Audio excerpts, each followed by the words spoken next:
I can't hear you, Jason. Now you can hear me. Yep. I just wasted all that time when my damn mic was muted. Yeah, I'm sitting there trying to do two things at one time. I apologize. Well, hello, everybody. Welcome to our watch along to the Rams and Bears game. It's a no huddle Sunday. 401 Raider Jeff will be on here shortly. He's getting him something to eat and taking care of some family discussion before he comes and joins us. But we're here. You're here. Let's get to it. Rock that chat. Any of you guys in there? Let's have some fun. There's the Rams and the Bears. I picked the Bears to win, but in all honesty, I think the only chance of beating the Seahawks is rests with the Rams, not the Bears. Honestly, I'd rather have the Seahawks over both these teams. Yes, I do too. And I guess over time I've kind of appreciated the Seahawks since they left the AFC West and kind of did their own thing. Yeah, I appreciate what they've done. Cool Kev in the house. Thank you, Cool Kev. Jaw Raider in the house. Thank you, Jaw Raider.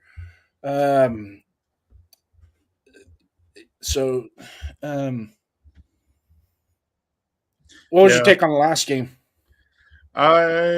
No comment because I didn't watch the last game. I was spending time with the family. So, yeah. From what I could see from the little pop-ups from Discord, is the Patriots pretty much handled business, but it was mostly defensive game, even though there was some points scored. No. And looking at the scores, 28-16. Now, if it was a defensive game, I'd say the Patriots played the most sound football and protected the football more than anything. They still were horrible at protecting the football. They had four turnovers. Really? They had four turnovers, three or four turnovers themselves. Yeah. It's just the Texans didn't capitalize on them. Oh, okay.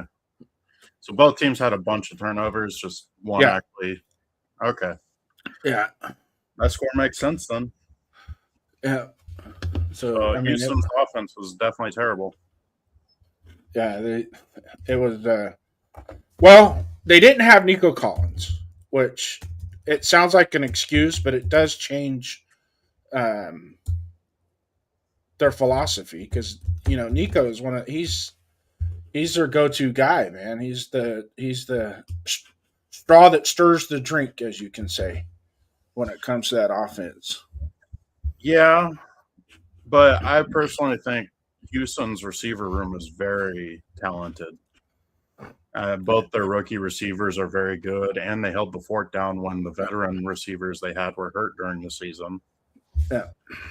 So the overall, I'll kind of glaze over the stats real quick of the previous game. Of the total yards was 241 to 248. Houston had 241 yards to New England's 248 yards. Houston had 193 yards passing, where Patriots had 148. Houston had 48 yards rushing to New England's 105. Houston had 16 first downs to New England's 13. Third down conversion was 717 to 314. Fourth down was 1 and 2 on both sides. Houston ran a total of 72 plays, where New England ran a total of 64 plays. CJ Stroud was sacked 3 times. Drake May was sacked 5 times. The penalties were 4 for 32 and 3 for 48, so penalties wasn't the issue there. Houston had 1 lost fumble. New England had 2 lost fumbles. CJ threw 4 interceptions. Drake May threw 1 interception, so it was 5-3 was the ratio. So neither one of them really was the. So the total stat line in and of itself is pretty balanced on both sides, except for the run game. There's obviously a huge despair there, and in the turnovers.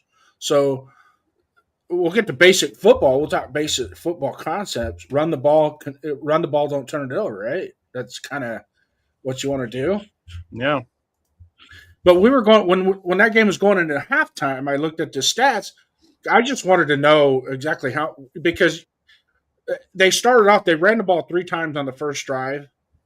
And then there was a couple other times they ran the ball, and that was it. It was like every time they first down, second down, third down, they're dropping back to pass.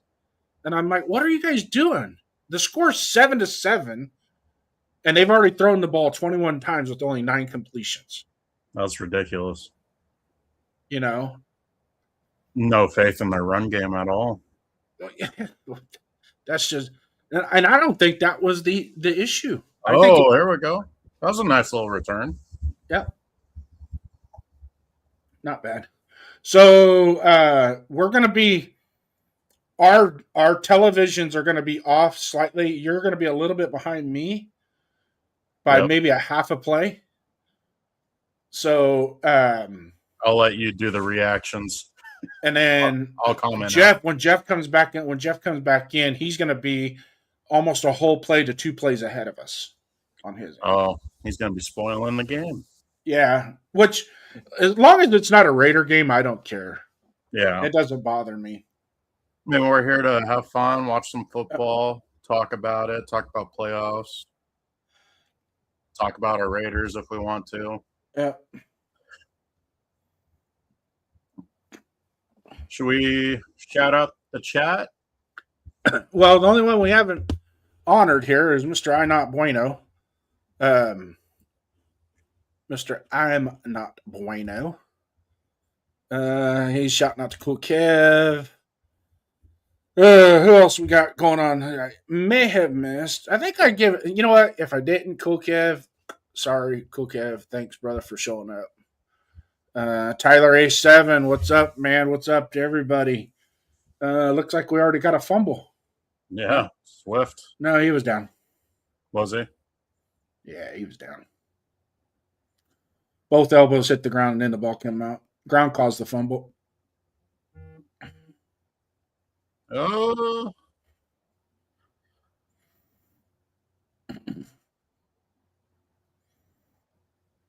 You'll see it in slow-mo. Yeah. A different angle made it. Oh, that should have been a touchdown.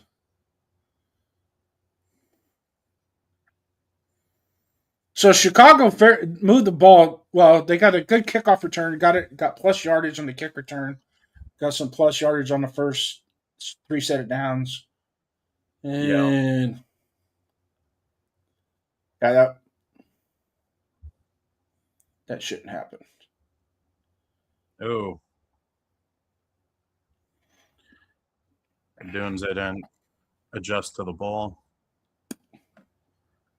It was thrown a bit behind him. Try to cradle catch it. Yeah. I know it's going to be hard for them to run against this front seven of the Rams, but it can be done. There's been teams that have had success running against them. You just got to be patient and stick with it. Don't get that offensive coordinator for Houston should have been fired at halftime for that. That was it. It's the same reason why Musgrave got fired by Jack Del Rio. Is his game plan, the execution of the game plan was totally, there was no reason for it. Well, looks like we're going to have issues in this game too. Rough ball or sloppy play? Uh-oh. Oh. Caleb Williams was holding his hand. Yeah. His throwing hand. Yeah. It is super cold, so any little nick or whatever of that hand is going to hurt a lot more than what it normally does. Yeah. Jaw Raiders saying, you know why I want the Bears to win, even though I picked the Rams. See who's better play caller between Ben Johnson versus Clint Kubiak. Yeah, I was thinking the same thing. That would be a good matchup to see, kind of gauge where, where we're looking at how it would benefit us. A little bit, but I think the Seahawks are playing better defense than anybody right now. They're just lights out right now. Yeah. And I think the combination of Charbonnet and Walker is a little bit better than what the Bears have as far as the running game goes. So that could be a different. But they both, Kubiak and Johnson, both had the same mindset: establish the run, extend the spread the defense, extend it, and make your plays when they come to you. Yeah. I mean, overall, the playoff games have been pretty exciting, mostly. Like that Steeler game was probably the most boring one out of the bunch so far. Yeah. No. I got Discord just blowing up in my ear. I got to turn that thing off.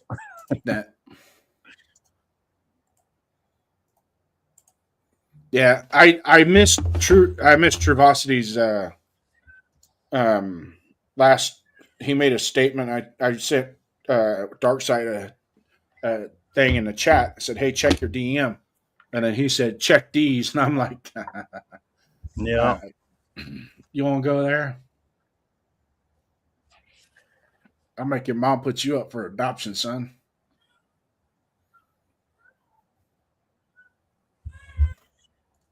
So I think I got him locked in for Tuesday for our show. Yeah, Raider Nation, show me your shield. He puts a lot of work into researching players for the draft, so yeah, could definitely learn a lot on players on that end. Yeah, and the key to it is watching them. You know what I mean? Yeah, he puts in the work to watch their film. Yeah. A lot of mine comes from live. I watching players live. Usually during the college football season, what I'll do is at the beginning of the season, how they have the players to watch, who's going to be NFL prospects, and I'll start kind of making mental notes of those players and then watch their games and see what I truly see. You know what I mean? Perfect example is Caden Proctor, right? Tackle for Alabama. And I watched him, and I'm like, okay, he just got blowed up. He got blowed up like Kappa. I'm not a fan of Proctor. Personally, I haven't been all season. Now the left tackle for Miami has me intrigued, but I don't know. I don't know if he's draft eligible or is going to come out in the draft. That dude is a massive human being, and his technique is really good. The only time he gets beat is speed on edge, right? Which is that's not good. that's, but it's very few and far between. Very few and far between. If he can get his hands placed just right, that fast edge rusher he knocks him right out of the play. But in fact, I want to do it. I've been aiming to do a little research on him, anyways.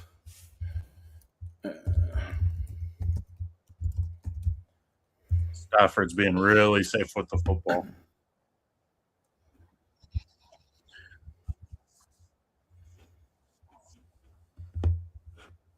Yeah, Stafford's really making sure nobody can catch the ball if his guys can't.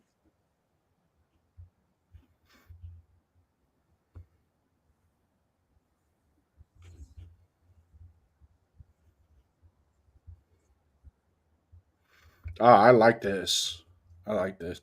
Markel Bell, highly regarded JUCO, known for his size and performance, anchoring the line. And now I've watched the kid. I couldn't even tell you what his name was, but I was watching him.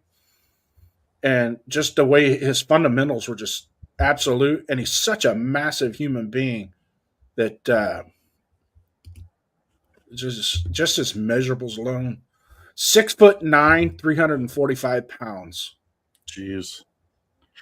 You see, I think his name's Isaiah World from Oregon. He's pretty 300 something. Yeah. He's actually pretty good. He had a couple bad games though this past year. But he's inconsistent for sure. Yeah. But this guy, the last game, because I was watching the last game with this guy, because I was just thinking, hey, I want to watch their left tackle, see how he performs. And I was like, good Lord. If nobody really is gonna power through him. He's so big.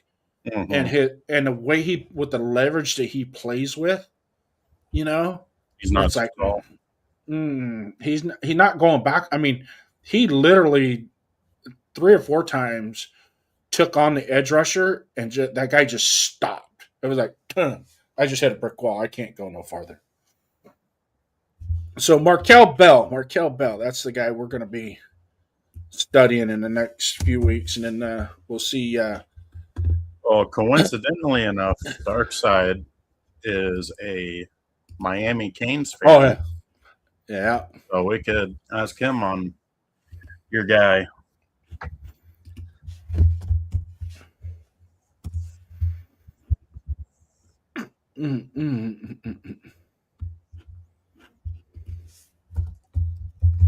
Raider Paul sends Blaine wins the game for the Pats. Effing great.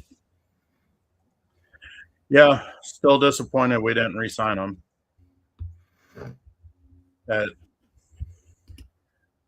Chason and Spillane were the 2 guys I really wanted us to re-sign, and it was very unfortunate we didn't.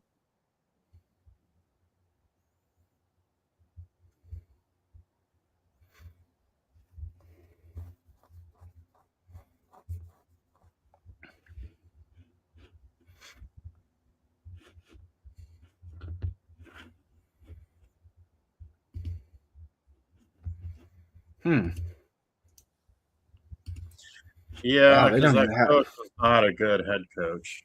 He can call offense, and that's about it. Who's that? Raider Paul said even the coach from the Pats we passed up on too. Shake my head. But he's a terrible head coach. I hated the signing as soon as it was made. As soon as it was a rumor. Yeah, I was I wasn't like pissed per se, but I was just like, what are we doing? And it's like, okay, it has happened where guys went to be head coaches somewhere, weren't successful at all, were horrible, terrible, go back, regroup, rebuild their toolbox, and then come back and be successful. It has happened. And I was hoping that would have happened with him. You know what I mean? Because I knew it wasn't going to. As soon as it was made, was talking to my uncle and cousin, and I told them, like, watch, the guy's not even going to be here a year and a half because that locker room's going to turn on him so quickly. No. Especially after what they did to Derek Carr. I know Derek Carr, half the fan base does not like Derek Carr and won't give him credit for anything, but he's the best quarterback we had since Gannon, and he stabilized our offense. And it's not Carr's That's just fault it. that he had an absolutely terrible defense the whole time he played. Yeah.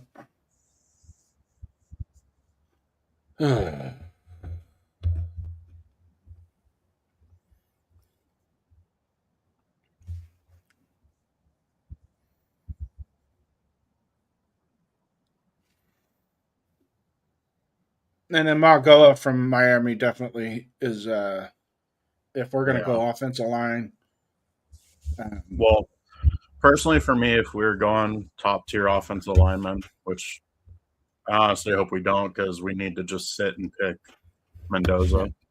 But that being said, the two best tackles in this draft are both right tackles, and we can sorely use those. And Maui and Fano, they're both very good right tackles. I agree with you, Raider Paul. Mendoza's going to be a show tomorrow. That should be a really good game. Miami's defense is very good. Hey, Raider Paul, just so you know, it's not Jelly Roll, it's Jelly Belly. Get it right. I don't even know if he could say Jelly Roll anymore. Jelly Roll weighs, what, like 210 now? Or something crazy like that. Yeah, I don't know. I don't know how he turned up pretty good though. Yeah, he's looking good. Thinned up pretty good.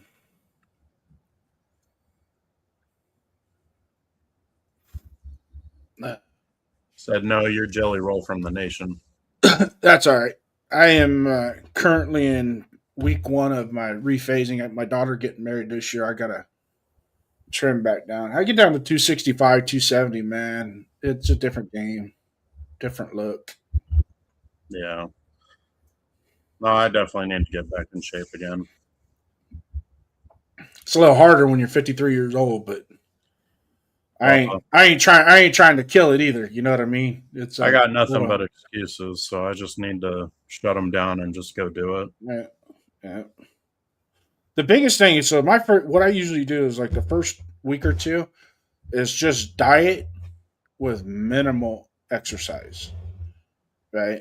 So it's just activity type exercise, and then next week I'll be back in the gym, and then I'll start from there and just start working on core stuff from there.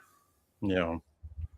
But it's all, I mean, in 2015, I was 255. I had a 30, my waist was just at 40 inches. Actually had a six pack. So, Raider Paul. And Raider Paul said you're good. That's just his nickname for you. Well, I'm okay with it, man. I don't take stuff like that personal, but I sure would like to change that nickname because you're only making an observation. It's it's like is what it is, right? I am who I am. But when you're 6'4", 325 pounds, I still got one good ass kicking whip left in me. So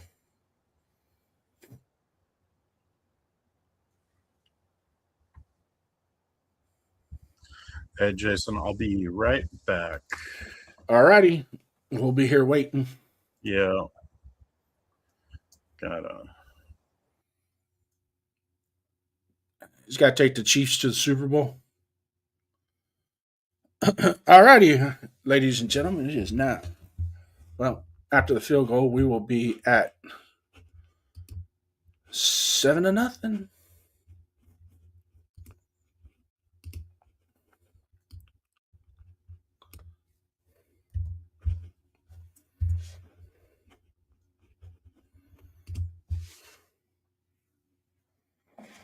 Uh,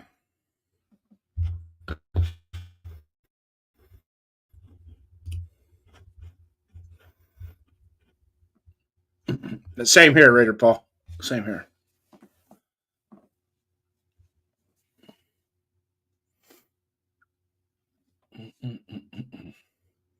All right, score 7-0. If you guys obviously were watching the game, if you notice how the Rams attacked that, it was predominantly a 50-50 mix of run to pass, and they kept a lot of balance into that. So, and that's important, you know. Yeah, Raider Paul, you're right, man. I do think Jeff's downtown celebrating with the Pats. You know, I think he's just leading us on. He's probably listening in the back. He's got his earphones with him, so everything we say, he's gonna hear. I know that man don't stay. He can't stand the Patriots. Da, da, da, da.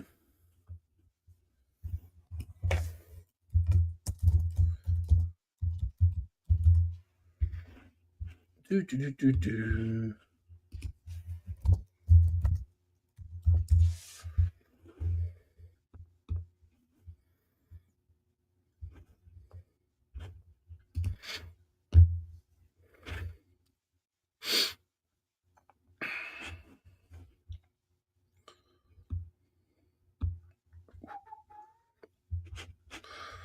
So yeah, so just the run attack right now. Kyrie Williams is already at 4 carries for 18 yards and a touchdown. So that right there in and of itself, that is so key for teams, especially in the playoff. We get in the playoffs, you got to kind of dictate the flow of the game, and what better way to do it than with the passing game? You know, medium to long throws over and over and over again. You know, it just doesn't work.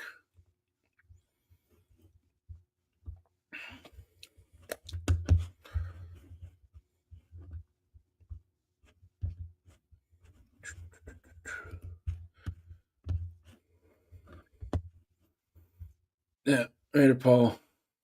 Worm 45, welcome, man. Welcome.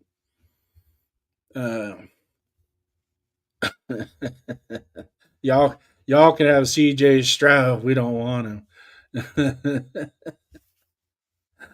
It's hey, I think, be quite honest with you, I think coaching is what's hurting that team. Hello. Thank you for pointing out I was muted. Thank you, Roadster. Now we wished he was muted. That's a funky picture. What's that? 1990 me Roadster. Yeah.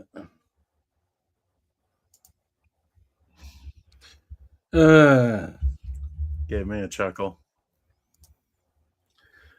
Looked like Jason's nephew. Yeah. Definitely related to Jason. Yeah.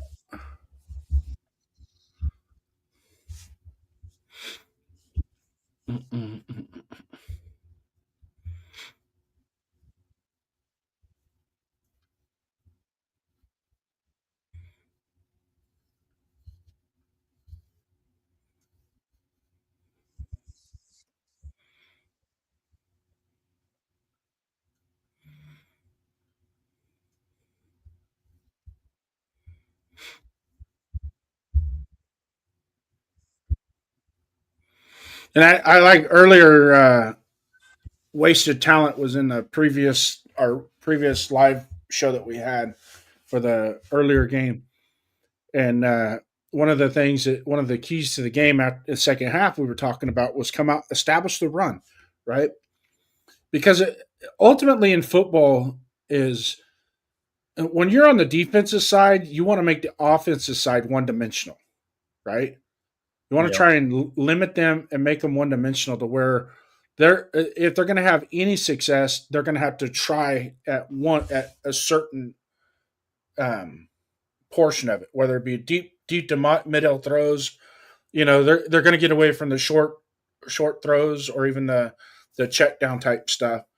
So you got to, but when you're on offense, you don't want to make yourself one dimensional.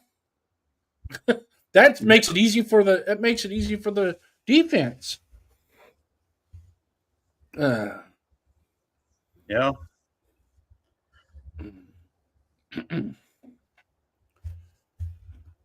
Sorry. Raider Paul asking if you're going to Bakersfield.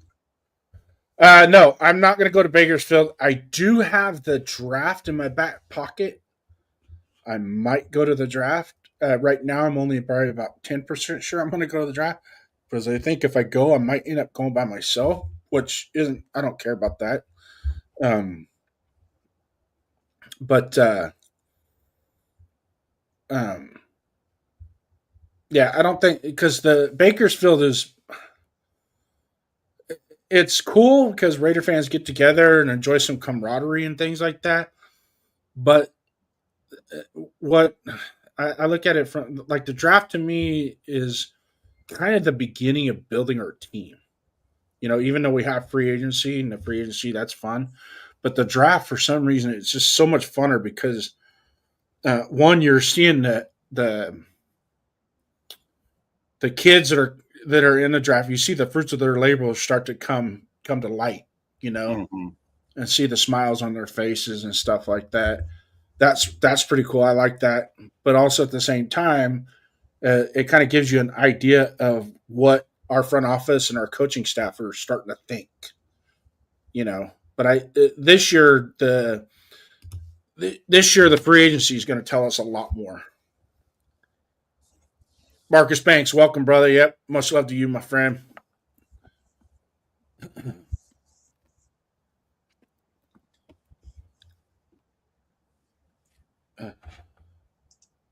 Raider Paul saying there ain't shit to do in Pittsburgh. Yeah, and that's another thing too is the location that they're having it kind of. I know next year they're doing. Is it next year they're going to Washington D.C.? Is it next year? I think it's next year. Might be interesting, but the 2027 draft. I think that. Sorry, go ahead. I think the 2027 draft, but Pittsburgh too. I mean, if I go back there, I mean, I can always catch a ride or something and head over to the. It's what the Hall of Fame's only 2 hours away. So something like that. But the draft has a lot of our hardcore super fans going too. Yeah, which is cool. So what turned me onto it was Leonard. Leonard was talking about it, and I'm like, I might want to go to that. Yeah, our last guest, Darth Raider and his brother Leonard, both said that they were going to be going. So that'd be cool to meet up with them if you did end up going. Get some pictures taken. Now, if it's in L.A., Los Angeles, then that'll be easy for me because I could take my wife, drop her off at Disneyland down there, and then go up to the draft. Yeah, I think if it was in California, I would have to go so I can drop my wife off with the kids so she can visit family. Yeah. Is her family still here too? Yeah, they're all in California. Yeah. What's up, Marcus? Nice seeing you again.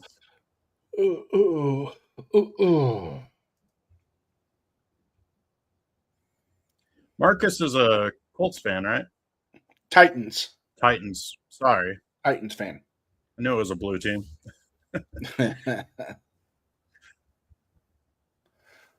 Yeah. It's kind of nice to have friends that are fans of other teams, Yeah. Like one of my best friends is he's a Seahawks fan. Another friend that's a Colts fan.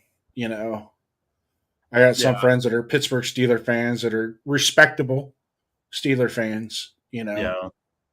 Then I have a cousin that's a Broncos fan that I'm like, dude, I ain't gonna.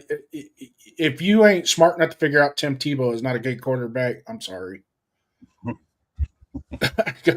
I told him, I said, hey, Tim Tebow is an awesome athlete, great athlete, great guy, and it sucks that he's stuck on that quarterback position because truly, I think he'd make a great H-back if he just learned how to catch with his athleticism. Well, I mean, look easy. at Taysom Hill. Mm-hmm. He would be exactly what Taysom Hill is. Mm-hmm. Maybe even better. Yeah.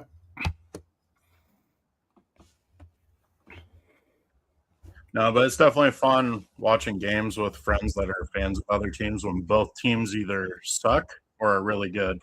Like when they're competitive with each other. Yeah. But when you're a core fan, but you also appreciate their other teams in football, you know? Yeah. When you get if you put blinders on and you're only focused on one team all the time, you lose that ability to decipher other teams, you know, and appreciate other aspects of football as well. Yeah, I can agree with that. Especially like seeing how some people think like this one off season we're going to be Super Bowl contenders. It's like people are already delusional about the Raiders. No. Too much pressure on Mendoza. Well, or whoever we take. Our roster right now is constructed just like an expansion team. So it's just like if the Raiders were born 2 years ago and we just have to build the roster and keep building. And even if, my take is if we can hit on 3 people in free agency and 3 people in the draft with what we drafted last year and the year before, that will start to put us in that competitive world. Right, to where because right now we're not even competitive. No, we got blown out 6 times, 6 games that we literally, and then there was only 3 games. Well, 2 games that we actually played as if though we look like an NFL caliber team. Right, the 2 games Geno Smith threw 3 interceptions. No, it was the Patriots game and the Texans game. Well, I would argue the first Chargers game and the Bears game also. Because the team played. Yeah. And then you throw in Geno. You're absolutely right. 100% Geno right. lost both those games, and Carlson also contributed to the Bears game. But the Chargers game too, after the 3rd interception, the team kind of withered. Well, I mean, in a roundabout way. 3 interceptions against a good team. Yeah. Other than that, like they were competitive and they're playing tough against them. Yep. I will give the team credit for that first Chargers game. Geno Smith 100% lost that game. Because it's a lot easier to pull some juice out when the game is close.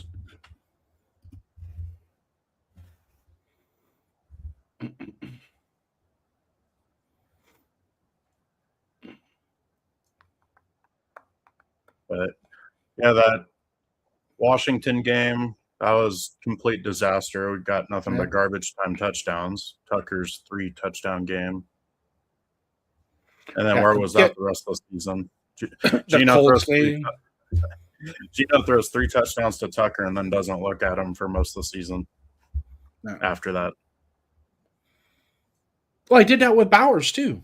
But Bowers got hurt in the first game. Well, but when he came back healthy, like it seemed like they hardly used Bowers. Even that 3 touchdown game Bowers had, he didn't have 10 targets, did he? I don't think so. I think he only had 6 or 7. Yeah. It's like Georgia was so good with Bowers because they fed him the ball. Mm-hmm. I mean, heck, he made Beck look like he was going to be the next thing at quarterback. Him and Stetson Bennett both. Yeah. Be quite honest with you, he made, if it wasn't for him, Georgia won the national championship. Oh yeah. I know the first one when they beat Alabama. That one, and I think it was his sophomore year. But by all means, he was absolute money in that. He was the best player on the field. Yeah. I mean, whenever Nick Saban comes out and says we got to learn how to stop this guy, and you got Patrick Surtain on him, guarding him, child, please. Yeah. Well, Nick Saban said that about Neighbors too. He's going to be special. It really sucks he got hurt this year. Yeah. Oh man, I fixed the ticker and I was wrong. I thought they'd already scored a touchdown when I fixed the ticker. Never mind.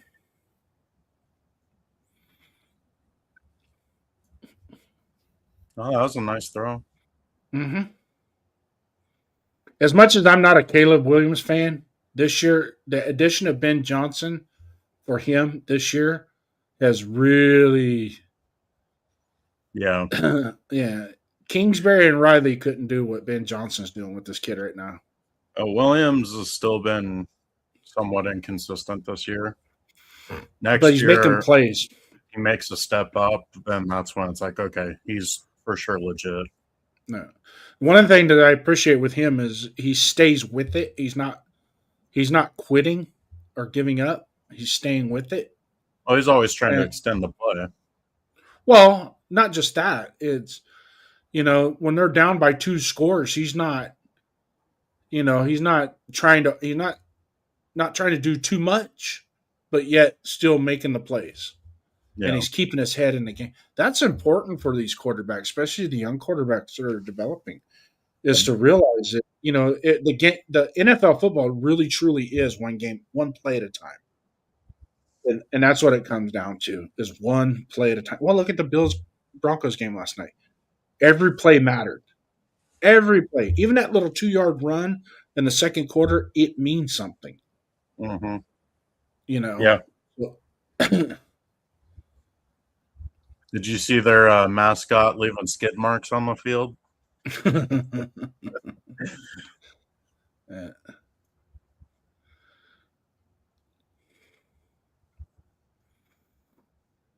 Now it's got I think they have it's like 7 degrees with the wind chill factor there right now.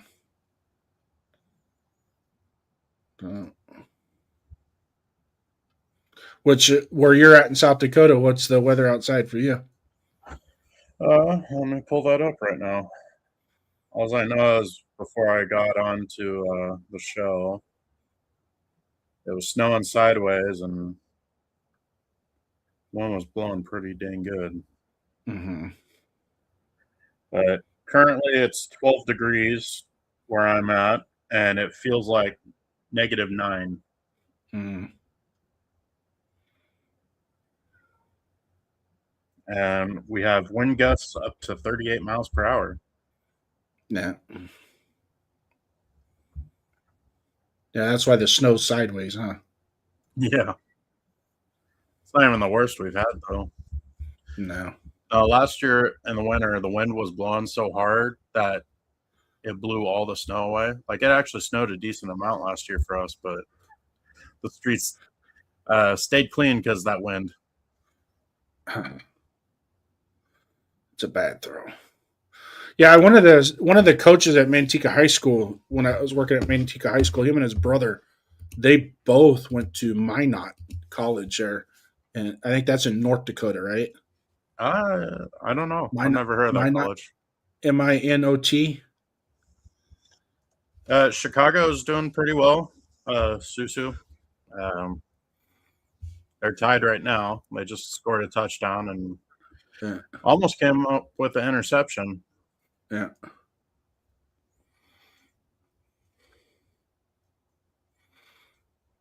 Salute, Susu. Welcome.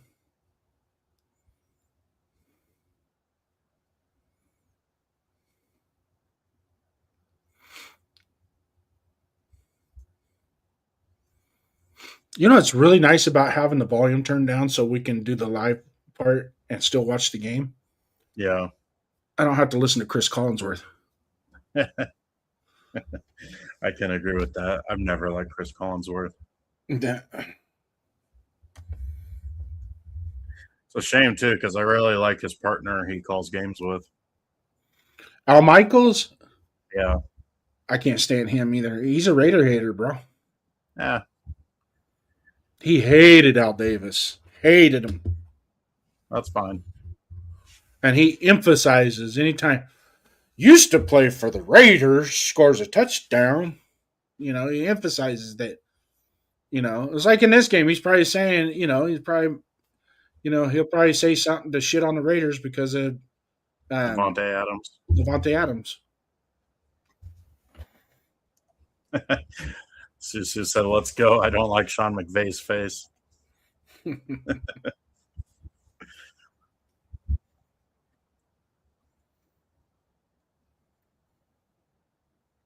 Ooh. Yeah, Bears made the Rams punt.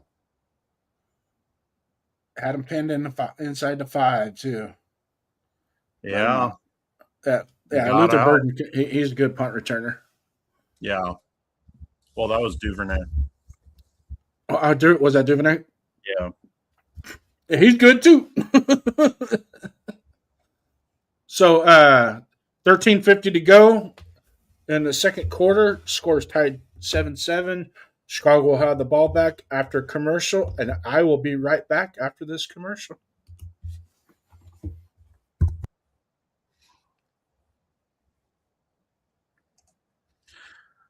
Yeah, Luther Burden's deadly. He's a really good receiver. Give him another year or two, and he's going to be turning up NFL. Right now, the Bears just have a little bit too many receivers for Luther Burden to be a big factor. Not to mention they have their rookie tight end who's pretty dang good right now, too.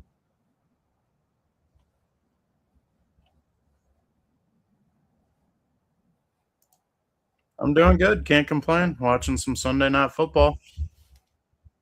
How are you doing?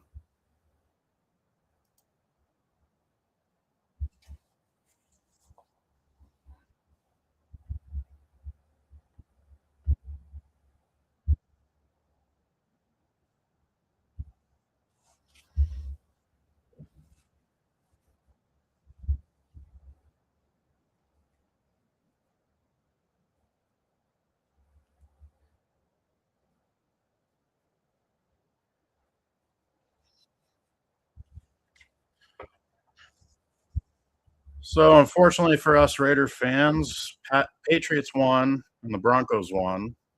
The Broncos lost their quarterback, so it's looking like the Patriots are going to probably make the Super Bowl fairly safely. That's unfortunate. So right now I'm hoping either the Bears or the Seahawks make the Super Bowl and win. And I think right now I'd rather the Seahawks win because I don't want the coach that turned down the Raiders to win the Super Bowl. Oh, nice. You're a Seahawks fan. Frustrated because you only get Roku TV. Yeah. Kind of sucks watching, not being able to watch your team.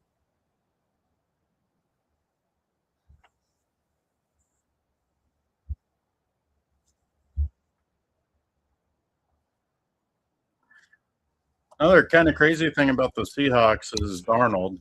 I mean, a lot of people got turned off by Darnold because the last 2 games he played with the Vikings was atrocious because their O-line was that bad. And then he goes to the Seahawks and they're just tearing it up. Raider Outlaw said it's not Al Michaels anymore. It's Mike Tirico.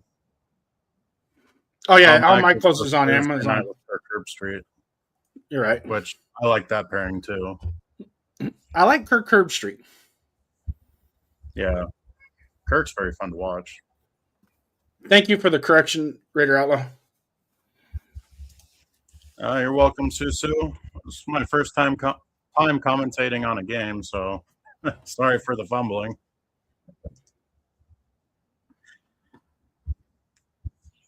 You're still better than Booger McFarland. That's not hard to do. Oh, yeah. Williams threw the ball just a little bit behind Loveland. That's the second time he's done that now where he's thrown behind the receiver and it became a drop. 3rd and 10. Yeah. Ball's on the 25-yard line. Or the 20, excuse me. Thank you. Tunnel screen for 6. And bring out the punt unit. I hate those screen passes. They serve a purpose, though. Yeah, they serve a, hey, we're giving up and we're punting the ball because it's 3rd and No. long. That's exactly what they are. No. If 74 blocks that play right, he's getting more yardage. We are currently in the first quarter. Or did we just end the quarter? Second Jason? quarter. We're second quarter. Hold on. Second quarter, 12:35 clock ticking, and the score is 7-7. I haven't even been paying attention to the scoreboard. The punt is away.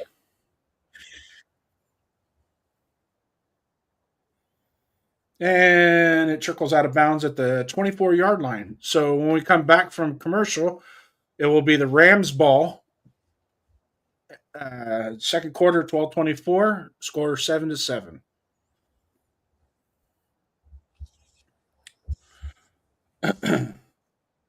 And if you're interested in the commercials, it's Carnival Cruise Lines. I believe it's Carnival Cruise Lines. It might be the other one of the other ones, but it's some cruise line here. It's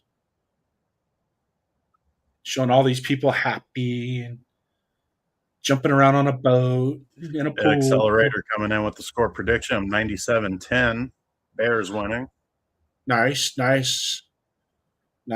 Marcus Banks. I know I'm killing you, man.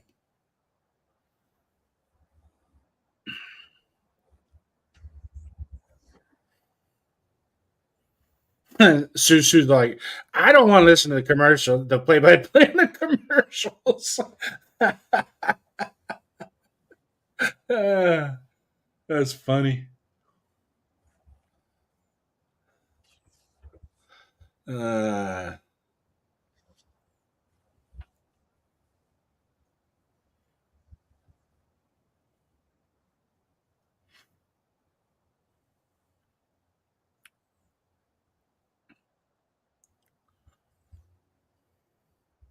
Accelerator saying that start of the third quarter, Williams will have a league record of 5 passes and 5 touchdowns. Mm-hmm.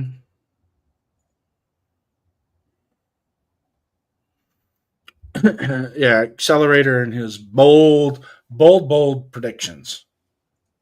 Sue hates the Rams because their coach's face. It's all right. Got to find a way to root for or against the team somehow, right? When your dog's not playing.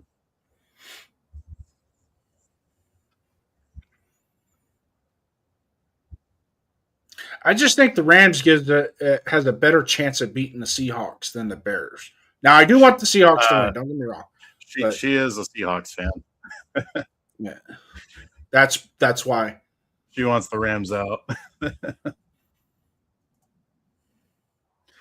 Think Tony Homo is the most annoying announcer next to Collinsworth. I would fire them both. To be fair, I hardly ever listen to the commentators while the game's playing, so I don't even hear any of them anymore. All right. Rams 1st and 10. They try a zone reach to the left side, and it goes for negative yards. Yeah. Bears defense is playing aggressive. Mm-hmm.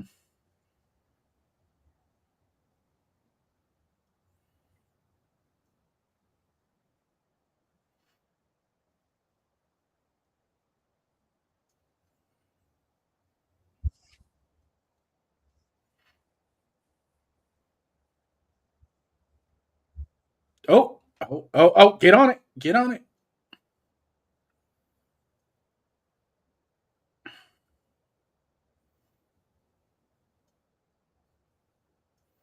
All right. That was I think they ruled it incomplete, but I'm not so sure that wasn't a fumble. That is a fumble. The hand's empty coming forward.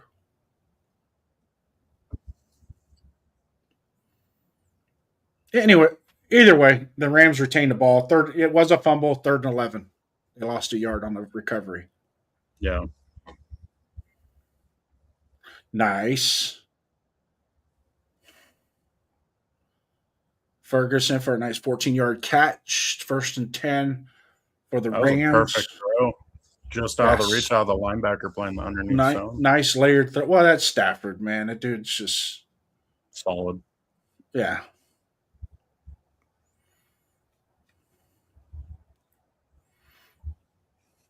Nice. My nice wife's concept. giving me shit over text right now. Said my RBF is on point right now. Your RBF? Resting bitch face.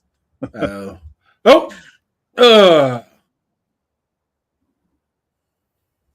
kid's been running me ragged. Oh, there we go. Nice sack. Somebody forgot to slide the protection. Yeah, Stafford got up clean. Susu saying, no, just don't like his arrogant, self-entitled face. Seahawks will beat his butt regardless. That tight end didn't even look at that edge, that blitz. He just took off. He didn't even look to see if the guy was going to come off the edge. He just took off.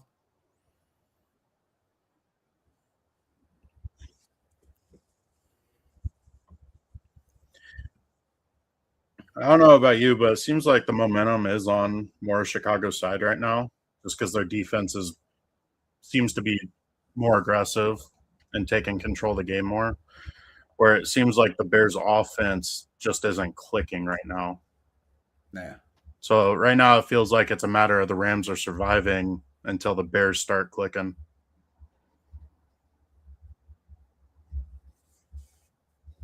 But it don't take long for that Rams offense to heat up too. Oh, no, definitely. They got some great weapons. They got a really good running back, 2 great receivers. Brisker's playing out of his mind right now. Yeah, he's locking everything down. He had Puka turned around.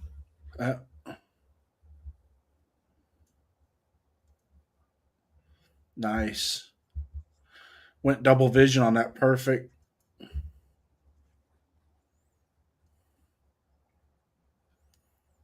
Wow. All right, Rams are punting. Got it away. Not a bad rare punt. You see Puka unable to get to the ball like that. Yeah. He looked unbalanced when he jumped up. Yeah. Like he looked up late and lost the ball. Yeah. Brisker saw the ball first and got in a better position. Yeah. Well, Brisker his technique was awesome on that. Yeah. His hips were mirrored the whole time with Puka. And it was quarterback man, quarterback man, quarterback man, quarterback man, all the way down the field. So he definitely had the advantage. Robert Pena, what's up, man? What's up, Robert Pena? Salute. Robert Pena threatening to buy a 67 Chevelle Super Sport. Need to tell me a little bit more about that car, my friend.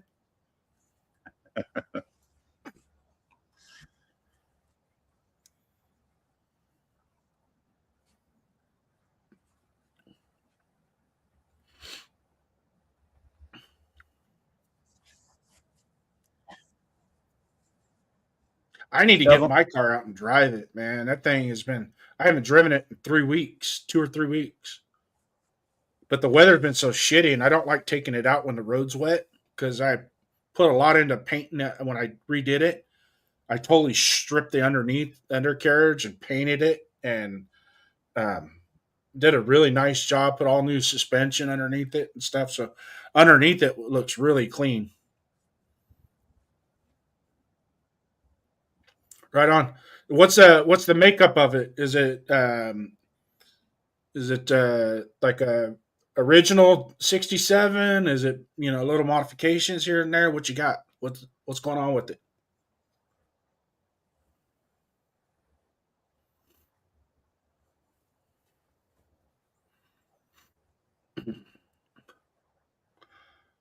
Jack, is Jack in the building? I didn't see him chat. Did you see him chat?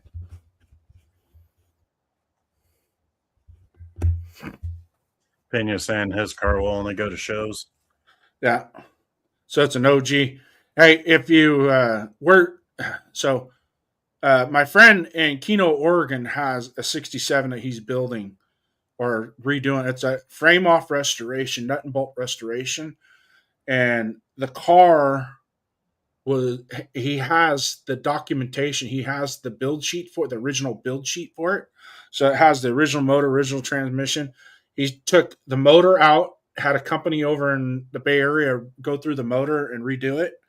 So now it has its original compression and it's got all new pistons, all that, all new internals. Same with the transmission. Everything's painted up to code.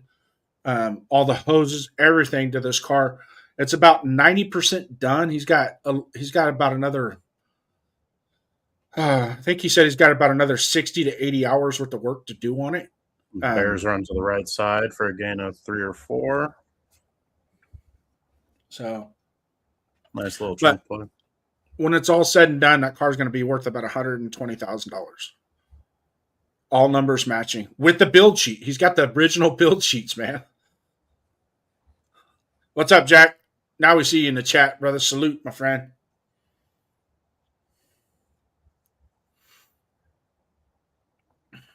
See, my 71 didn't have, when I bought it, it didn't have the original motor. And so at that point, I was like, you know what? I'm going to build it the way I would have built it in 1990. And so the front end came down. I put all coilover suspension in it, coilover shocks, tubular, redid the steering components on it, moved the steering components back, not quite eighth of an inch. So I got more steering clearance. It's more responsive.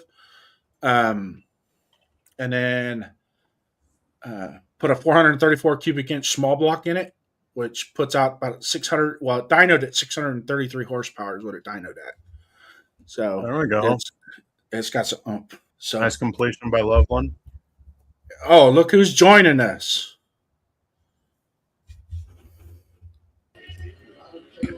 What's going on, man? What's up? What are you doing? Watching this game. Yeah. Hey, real quick on the volume on the TV, can you turn the volume down because we'll get copyrighted on that?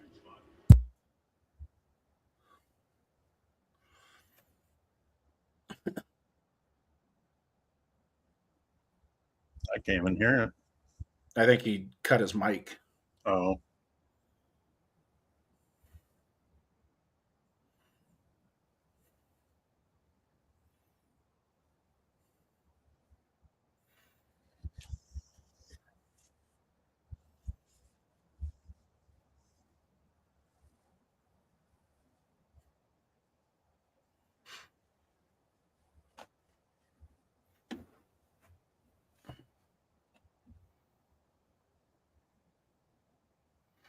Nice little dump off into flat.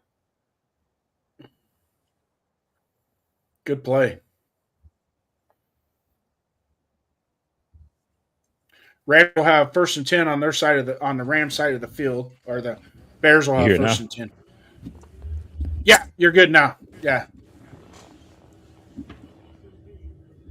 Yeah, YouTube sends us those strikes, man, whenever we hear it. That's like, and then you watch the video, and then if you watch the video, you really can't hear exactly what's being said, but they still go, "Oh, we can determine you're in copyright." Blah blah blah. Yeah. So, and being that y'all been on since 401, being that 401 Jeff is it's his channel that we're running off of. He doesn't want to get those because he's monetized and he's building a pretty good sized channel right now. So, trying to respect that a little bit. Our channel, if we were on our channel, on our studio, we're not monetized. So it doesn't really matter that much. But if for some reason in the future we monetize, then we have to take that video down. Yeah. I got you. But no, thanks for joining us, man. I watched your show the other day that you put out. Awesome. Yeah, awesome, appreciate that. Yeah. I need to start writing down like my thoughts before I go on. Like before I start recording. Yeah, the stuff I want to say. What I've been doing is using Chat GTP. Yeah, you can put a couple things into Chat GTP. Like, for example, just type in create a podcast talking points regarding this subject matter, and it'll go. Okay. Then it'll put a bunch of stuff together for you. And you'd be like, man, I can run a whole show like that. I kind of Yeah, I like ain't how never your thought about show's that. flowing right now. I mean, it's Yeah. just you thinking about what subject you have on the screen. Like, I really enjoyed your video on all the different, like, Senior Bowl and Yeah. what are those other two bowls called for the East The West players? Blue Bowl, the Shrine. Senior Bowl, and the Shrine Bowl. Yeah. Yeah, and just how in depth you have like all the players to watch for in each of those games. Yeah. And that was an awesome video. Yeah. I just created a free agency spreadsheet too. Yeah. Okay, and you're gonna You're throw that in a video? Yeah. I'm gonna try to. I was gonna wait until we hire the coach because I don't. You know what I'm saying? I want to know who, like what to look for. I don't want to just talk about random people. Yeah, You know what I'm saying? Yeah. I want to know what they like. You feel me? What? try to yeah, match get up their- the players to the coach. Right. Yeah, get a philosophy, a plan. Right. That makes a big difference. Jason, you want to post Darkside's YouTube channel? Yeah, we can do that. Let me see. And then I think I know. his other I one know. is I'm liking this Chris Shula. This Chris Shula defense looks real good. He's- man. Yeah. And you know what? He's one of those guys that can build a staff too, bro. Yeah. He's one of those. He's And got like I said in my video, he's been with Sean McVay since the beginning, which is a positive. Like both of them learned together. You know what I'm saying? Like, as soon as Sean McVay was hired, he hired Chris Shula, and he's been with him since. He ain't been a defensive coordinator, but he's been on the staff. He's been learning everything as well. You know what I'm saying, with Sean McVay, and I think that's the positive thing. Yeah, definitely. And then did you end up hearing what Tom Telesco said about Shula? Because Shula was with the Chargers. He said that he was going to block any attempts for Shula to move teams, but then Really? once he did, Shula went into his office and they had a one-on-one talk, and Shula told Telesco his whole plan on like his coaching career and what they were going to build and with the Rams. And Telesco was moved by the conversation so much that he decided to not block him moving to the Rams to be their DC. Oh, that's what's up, man. I appreciate y'all putting that on there too, man. That's what's up. I appreciate that. Yeah. But yeah, I didn't know that. I'm gonna have to. Was that the whole conversation or was it more? I'm not sure because I only got the clip of it on that portion, so there might have been more. I mean, yeah, I'm gonna have to look it up. So those of you guys in the chat, we're in commercial break right now. So the little housekeeping real quick. Those of you guys in the chat, check the chat out. And we put in Darkside_OB's link to his channel. Link up to his channel. Don't be a hoe. Share the show. Hit the like, subscribe. We're going to build these channels, and we're going to stay. Darkside is one of our guys on the in our Discord chat, and anybody that's ever been in a Discord chat, it's I think one of the best for discussion, debate. Until Truvosity starts running his mouth, and we got to check him a little bit, or Cairo got to check him a little bit, you know. But Darkside, most definitely one of the best. I mean, I watch a lot of college football, but for some reason, I splatter myself too much when I watch it.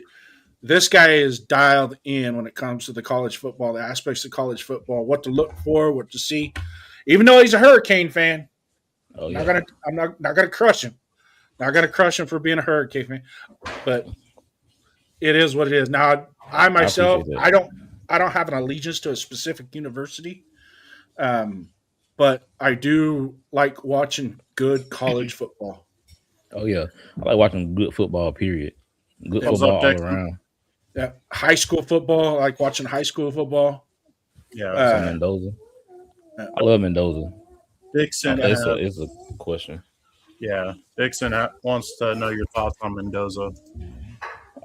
I love Mendoza. I know my wife is getting tired of me randomly screaming Fernando Mendoza. on the way to get something to eat earlier, I was playing that Fernando song that went viral. I was playing that in the car. So yeah, I love Mendoza. I watched his 2020 some of his 2023 tape. earlier today, like this morning. No, I watched. No, he posted his Cal tape for 23. Yeah, against Texas Tech. Yeah, and then watches game tape 2024 versus Miami. Oh yeah, I watched. I watched that one. I watched that one live, and I was impressed. But I watched some of his 23 tape, and he made a lot of mistakes. But some of the throws that he made were incredible, man. It was you could tell that he would be good, like he had the goods. He just needed some refinement. You know what I'm saying? Mm-hmm. So I was very impressed. And later on this week, I plan on getting into more of the 2024 tape. So yeah, he has some pretty decent 2024 tape, but his 2025 tape, but his Illinois game, the Penn State game, even though he was struggling at first, he still stayed with it and finished. The team as a whole was kind of struggling that game. But he kept him in it, and that's leadership, man. His leadership I'll put his leadership up against any professional quarterback that's out there right now, just his leadership skills. The rest of it we got to take with a grain of salt. And a lot of people, what I don't like is a lot of the judgmentation that's going on with Mendoza are people that really haven't watched him and followed him. I've been following him since Cal. You know what I mean? I live on the West Coast in Central California, and at 8:00 on a Saturday night, what's there to watch? Cal. All right. Cal's going to be playing at 7:30 at night on a Saturday when they got so that's pretty much the only good college football you can watch. Plus, one of my kids from Manteca High School just broke Keenan Allen's receiving record this year at Cal, Jacob DeJesus. So I remember you talking about him. I didn't know he was so small, man. He's very small. He's like 5'7", 160 pounds. Yeah, he's small, but man, I tell you, I think in the NFL, I was talking to Coach Reese not too long ago about it, and he says he has the talent to play in the NFL. He absolutely has the talent. It's going to be his measurables that are going to hurt him. Yeah, and he's small. And being 5'7" and running a dagger or a slant, it makes it hard for the quarterback to throw the ball to him because everybody's, it's like trying to throw a ball over the fence and hit a puppy dog that's right under the fence. You can't. It's hard to do. Yeah, it's his height and his his weight. Like I said, he's listed. When I looked at the Senior Bowl or whatever bowl it was, like he's only like 170, 175 pounds. Mm-hmm. So that's gonna hurt too. Like you can do that as a running back because you know what I'm saying, you hide behind the lineman and get away with it, but as a receiver, it's tough. But he can still catch onto a roster like Turpin in Dallas because he's the exact same size as Turpin in Dallas. Well, he's mainly he's like 5'10". But he's mainly going to get to a roster because of returning. No. Yeah, his return, and especially now with the NFL kickoff rules, he would be an asset as a kick returner. Yeah. Dixon's asking if you're a Raider fan too. A little bit. Oh yeah, Thank you, Robert Pena, for the assist on posting that YouTube. Said he just subscribed. Appreciate that, Robert. Yeah, I definitely suggest everybody go check out his videos. He's got some really good in-depth stuff, especially on like college players coming into the draft. Give you guys some really good insight on what players to look for that you might be interested in for the Raiders to draft. Yeah. Or other teams if there's fans of other teams in here too. Yeah. Hey, I'm most definitely I'm gonna try to put out a video. It's kind of hard, but I'm gonna try to put out a video at least once a day. Right now I'm trying to do coaching because we don't know who our coach is. You know what I'm saying? Right. So once we get our coaches, I'll like start diving into players. You know what I'm saying? I do like maybe run back groups and then tight end groups, O-line, D-line, linebackers, DB, you know what I'm saying? And then once we get finished with the free agency, then I dive into more of the draft guys. Yeah. I'm sure Raider fans already know, but there were two coaches reportedly getting a second interview with the Raiders in Miami. One of them is going to be Mike McDaniel, and I cannot remember the other coach. Ezra Evero. Ejiro Evero or something like that. The Panthers defensive coordinator, right? Yeah. Yeah. I looked up his resume. It's pretty good. It's not. It's not got bad. some, He just became a DC like 4 years ago. At first with 3 years the ago. Broncos, and then he went to Carolina. Yeah, and he's been Carolina's DC for 3 years, and each year they improved. Yeah, and then they were hurt too, and they got rid of like Brian Burns and some other guys. So yeah. Anyways, he's okay. He wouldn't be my first choice, but he would be okay as like a defensive staff guy. It was Cavante Turpin for the Dallas Cowboys, the wide receiver return specialist. Mm-hmm. They have him listed at 5'9", 153 pounds. Oh, I know it's 150, but yeah. I mean, he could probably stick on. I just think he's real small. Yeah. I as a friend of his, I mean, obviously I'm biased, 100% biased, and I have a right to be biased with that kid. I want to see him make an NFL roster, even if it's for a couple 3 years. You know, because if you saw every day how much work he put into being who he is, all right, he deserves it. He deserves every bit. I remember going out fourth period, out to the football field and just watching him work, doing cone drill by himself, and and they had the jugs machine where he'd set the jugs up for launch, for 40-yard punt returns, and he would just sit there and do punt, and he'd do the whole field, run all the way down, hand the ball to the coach, run all the way back, get set up, and do that like 10, 15 times. That's what's up. Dixon, right now I think the number 2 is probably Simpson, but there's an argument for Chambliss. I'm seeing Chambliss. We'll see what Chambliss happens with Chambliss as the preseason before they get to the draft. See what happens with him with his pro days and his meetups. He should have went to one of these bowl games, these All-Star games. It would have helped him a lot. At least, I think they still got slots because they still accepting people at the Senior Bowl. I know they accepted somebody like 2 or 3 people Friday, so they still accepting people. So I think it'll do him a lot of good to go to one of these Senior Bowls. Yeah.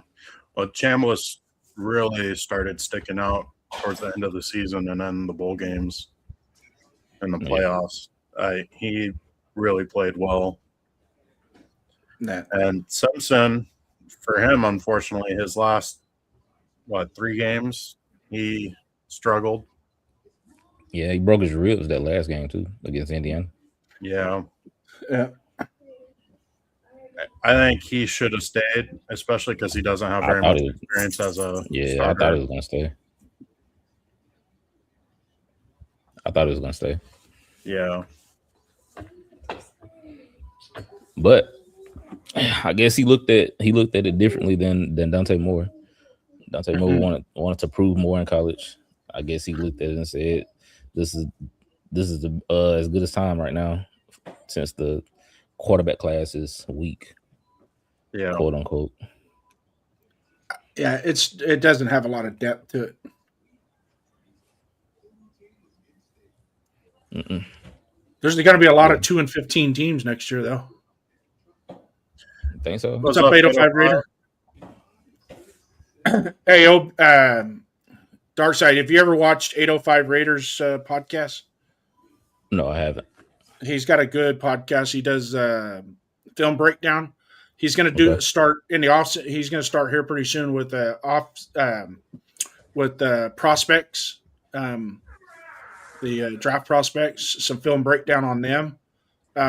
Does a really good show. He's a former high school coached high school football in Texas. And he's sharp. What's the name of it? It's if you put @_805 Raider, his show is Real Talk Raider Nation, Real Talk Raiders Radio, I think. Hold on a second. I'll pull it up and I'll get you the link.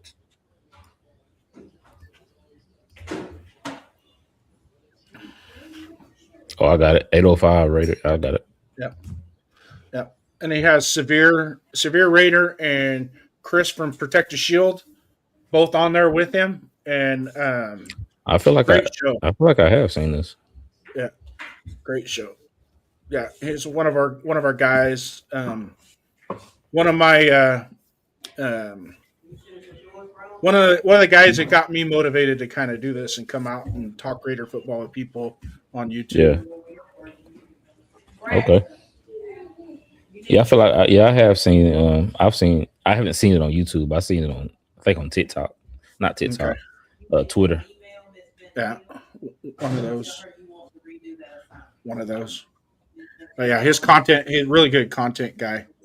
And then if you ever go to a Raider game and he's there, Lot J, he tailgates in Lot J. So I'm in the Carolinas, man. It takes me $3,000 to get to a Raiders game. I'm in California. It cost me that. I got to pay for lodging, travel, food, all that stuff. You know, about the only way to save is going as a group. Like, you get 4 people where you get one room, one hotel room. Yeah. So you save there, and then try not to eat on the strip. Get off the strip to go eat. Because if you eat on the strip, you know, a bottle of water at one of the hotels is $7. But if you go 2 blocks off the strip to the liquor store, you can get a bottle of water for $1.75. Chicago on the board again. 10-7, Chicago now. Yeah. Is it me, or does it seem like Williams is constantly thrown behind Loveland? He's a little slow on his delivery tonight. I noticed that. You think him smacking his hand or getting his hand smacked has something to do with that? And it's cold out there. Yeah, it's cold. He's already shocking the nerves before he gets the ball. That's what they said happened to CJ Stroud. Said he hurt his middle finger. That's why the ball. Yeah, he hit it on it. I think he hit it on somebody's helmet. But that's not an excuse for him. He's been bad in the playoffs the last, I think, every year. Yeah, and I don't understand why that coach the offense coordinator went into pass only mode. The score was only 7-7. Yeah, you know, start to control the line of scrimmage. Get some, you know. They only had 8 rushing yards in the first half. That's crazy. Yeah, and they had 9 carries for 8 yards, but of those 9 carries, 6 of them were probably in the first drive. Yeah. And then and that's what happened to Buffalo yesterday. Cook was on fire. Dude, the guy almost had 100 yards in the first quarter. Yeah, I think they stopped because he fumbled, though. Yeah, and I know sometimes they punish players when they drop the ball. And I don't think it was so much the fumble because the next time he touched the ball, he let it loose too. He just happened to regain it before he went down. So that probably was scaring them a little bit. But you still got to stay on top of that run game. You can't depend on Josh Allen to be your running back because he fumbled too. Yeah. So it's been a lot of sloppy play for the quarterbacks in the playoffs, to be honest with you. Nah. I wouldn't give it to anybody. Drake May fumbled 5 times, lost 2 of them. CJ Stroud threw 4 interceptions. Like you said, Josh Allen, he was messing up. Can't think of nobody else. Purdy didn't play too bad, and then Darnold kept it real simple. It was real simple. Yeah, they kept it very simple. I think he only threw the ball like 16 times. Yeah, I think it was like 15 throws, and he had 128 yards passing or something like that. Yeah, wasn't a whole lot, but it was just enough. But you know, Walker and Charbonnet, man, that combination is like, I like watching Walker run. That kid can. He's a free agent too. Yeah, be curious to see if they try and re-sign him. It'd be smart. It'd be smart. I was trying to go ahead. Sorry, I was just saying I think they should. That was it. Yeah, they should. I know they say running back is a dying position, but it's hard to replace good running backs. Yeah, but also these past 2 seasons, like the run game has shown that why it's so important to have a good one. Right, exactly. You can't just keep downgrading the running back and expect to have success in the run game. Yeah, because at the end of the day, you still have the good players at every position. Like you can't replace a. You can see like for example, Carolina. They tried to replace Christian McCaffrey with Chuba Hubbard. Like, and you see the downfall that they had. Yeah. That's a great example right there. Or us last year without Josh Jacobs. Exactly. But our O-line was also atrocious last year in the first half. And it was worse this year. You know. Yeah. That's on coaching, though. I mean, that probably could be going into some of the thought on why the running back's not as important, because if your O-line's absolutely terrible, like a great running back's only going to be okay. Right. That's true. I mean, look at Barkley when he was with the Giants. Like, yeah, he showed flashes of being amazing, but it's not like he was really great because their O-line was really bad. And he kept getting hurt because of them, too. Salute, Furpo. Thanks for coming in, my friend. We missed a few here. Robert Pena. Robert Pena is he's a Titans fan, but he's one of our OGs in our. You mean Marcus? Marcus Banks. Yeah, Robert Pena. Robert Pena is a Raider fan. I'm bad today with mixing things up, ain't I? Marcus is a Titans fan. Yeah, he's a Titans fan, but he's a true football fan, and he gives us a lot of respect in here. So he's one of ours. He just wears a different color jersey. That's all. Okay, I'm a real big Cam Ward fan. Yeah. Mr. Banks. I think Cam Ward's going to be a good quarterback. Yeah. 805 was saying he doesn't buy alcohol on the strip. He takes his flask everywhere he goes. He's got a family to provide for. And a mortgage to pay for. Listen. I'm glad I'm trying to stop drinking. I ain't drunk no alcohol in a while. I'm trying to just switch over to like wine, but even then, I believe it. Even then, one of the things that helps. I've never been a big drinker, but friends of mine that have been is drinking tea, unsweetened tea. Yeah, I drink tea. Yeah, that helps. I'm drinking it right now. It's crazy because I'm from the Carolinas, and I don't like sweet tea. I like milk in my tea. Yeah. Everybody think that's crazy. No, I prefer milk in mine. Yeah. I learned it from one of my coworkers. He was an Indian guy, and he put me on, and I've been hooked ever since. No. As long as it's not mayo and coffee. No, I'm not Will Levis. Sign my ex. We'll get to you here in a second, man. Let's wind down to this 18 seconds left. We got a flag on the play here. Not quite sure where they're going with this. Might be a personal foul. Unsportsmanlike conduct on the Bears. Shorten the field a little bit. Hey, it's so much easier to do this with two other people. What's your thoughts kind of form? Oh my God. I don't have to worry about filling blank air, blank space. Yeah. Are you using a streaming service right now? I use OBS. OBS? Okay. Yeah. Okay. We use StreamYard. I mean, I see. Somebody else was telling me about that. Yeah. I've been trying to work with OBS since last June, which I started my channel last June, but I couldn't really figure the stuff out, and I got frustrated, and then I had a whole bunch of like personal stuff pop up because it's a lot. Yeah. Well, StreamYard is a lot simpler than OBS, so we'll hook up later, and maybe I'll do a walkthrough with you on the StreamYard because even my dumbass picks up on StreamYard fairly easy. Stafford threw the ball out. 14 seconds left. Second and 10. Left. Yeah.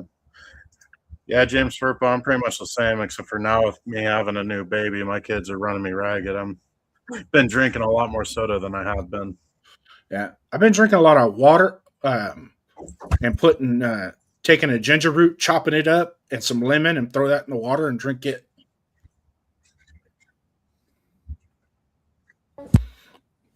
The question on the screen: who's going to be the next head coach? Yeah, I go want ahead and Chris answer. Shula. Chris I want Shula? Chris. I made my video the other day of why I want Chris Shula. Yeah. My second option. I'll give you my top three. My number one is Chris Shula. My second option, I'm trying to choose between Robert Saleh and Jesse Mentor. And then my third would be Nate Shieldhouse.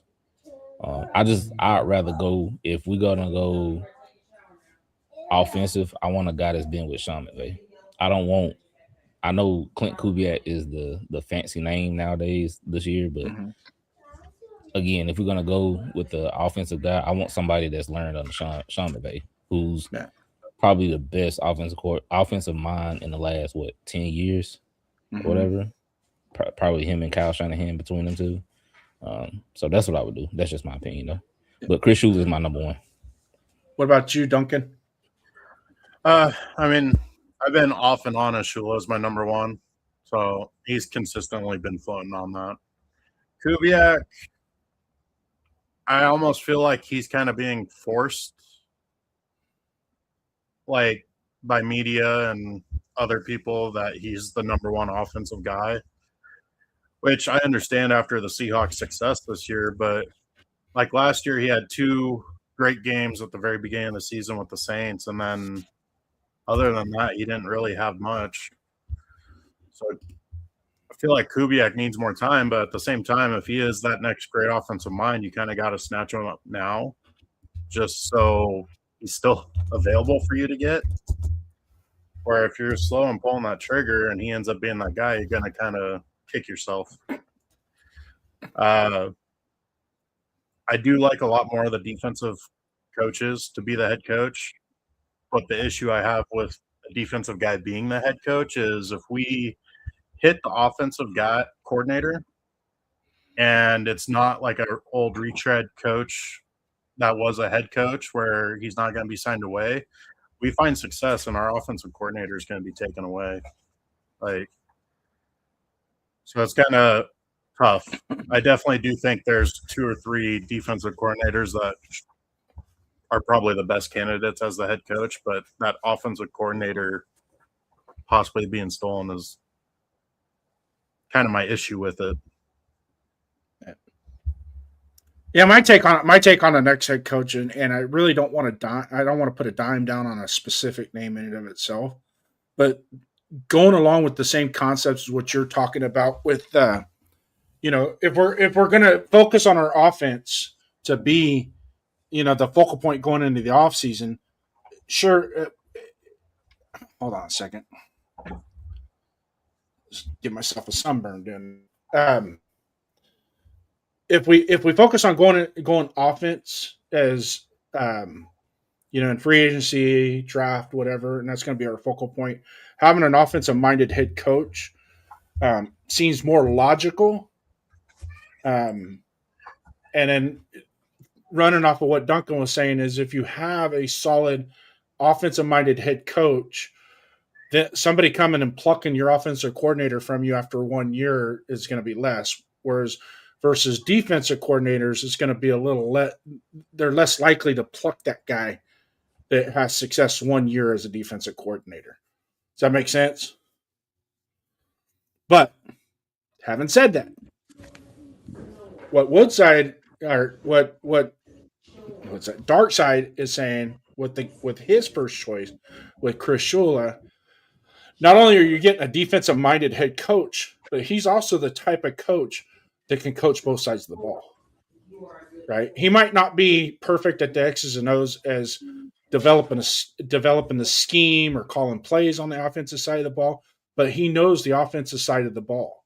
And he can develop a relationship. He's a type of coach that can develop a positive relationship with the starting quarterback and them two be joined at the hips. Even though he's a defensive-minded coach, they could get joined at the hips and really be productive with each other. Right. That was my whole argument. My only thing is people saying that we need an offensive minded coach. So for example, Clint Kubiak, so he can teach Fernando Mendoza the game, and they can grow together, and this, that, and the third, right? But just my opinion, I would rather my franchise quarterback learn the defense, right? Learn how to read defenses, right? Learn what to look for in defenses. That's number one. And number two, see, I need to start writing stuff down, because when you was talking, I had a rebuttal to something, and now I can't remember Go what ahead. it was. Right. What had it to do with the offensive side of the ball? No, I could probably refresh you a little bit.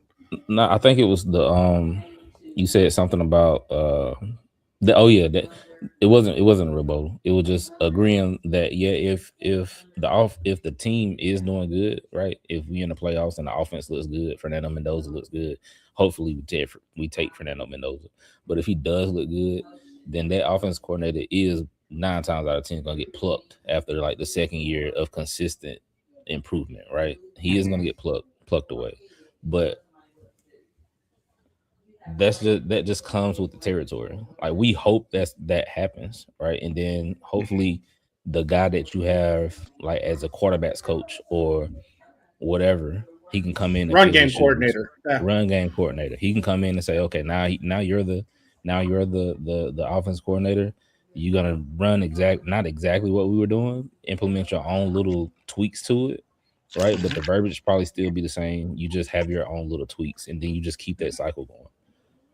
But at the end of the day, you want a leader at the head coach position. You don't want to just put somebody in that position just because it's the hot name. Like Duncan said, just because Clint Kubiak is the hot name this year, don't mean he's the best candidate, right? Especially on the offensive side. Because if you, again, I was looking at the numbers, Seahawks are averaging 28 points a game. Last year, that would have been 8th. This year, it's number 1. And the Seahawks, I was talking to somebody on Twitter. When you think about, so my whole thing is his name is very popular. When you think about last year or the last 2 years with the Lions, right? You knew the best coach on the staff was Ben Johnson. He was the best coach on the staff. The best coach on the identity of the Lions was Ben Johnson and the offense. The identity of the Seahawks is Mike McDonald and that defense. That's why I don't think that Clint Kubiak is the best option. Yeah, okay. I agree with Darkside. Like Kubiak's an intriguing offensive mind, but I don't know, that leadership factor does not seem to be there. But I also don't pay that much attention to the Seahawks, so it's hard to know for sure. But it didn't seem like he was a big factor in New Orleans either. Yeah. Well, one of my good friends is a Seahawks fan, so I have to hear about it all the time. So he's the one that was telling me about, I think last offseason when we was talking about the Pete Carroll and Geno Smith, he was like, you ain't gonna like it. You're not gonna like it. And he was right. So, which is funny because I only caught a couple games and glimpses of games with Geno last year, and what I saw I liked. And then you look at his stat portfolio and you go, okay, that's definitely better than what we had with Minshew and AOC. So I'm okay with that as long as and coming in at the age that he's in, it's a stopgap. Now, what's our plan? We got to go get us a franchise quarterback, a young franchise quarterback. You know, and let's say, for example, Geno this year threw 25 and had 10 picks, 25 touchdowns, 3,800 yards, didn't blow games like he did, kept us in games. You know, maybe the Chargers game was 22-13 instead of 22-6. You know, shit like that. At least going forward, we can say, okay, he is just the stopgap. He is not our future, right? But I'm going to peel back a little bit with what Darkside was talking about with he threw the numbers up, and I caught this earlier when I was going over it, that 28 points a game was tops this year versus last year would have been 8th in the league, right? And so it kind of leads you to the effect that there's more defensive-minded head coaches now coming in and developing these franchises and being more consistent on the defensive side of the ball, and then the offenses are coming back down a little bit.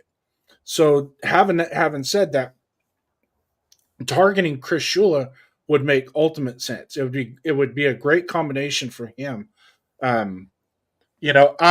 like Clint Kubiak only because you see how he's put things together in Seattle, I guess you could say. But he doesn't have a whole lot on his resume.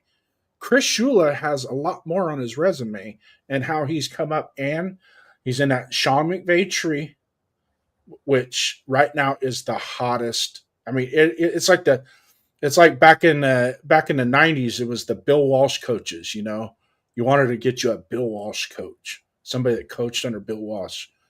Get that guy. That's the guy you got to get. And Sean McVay today is that person.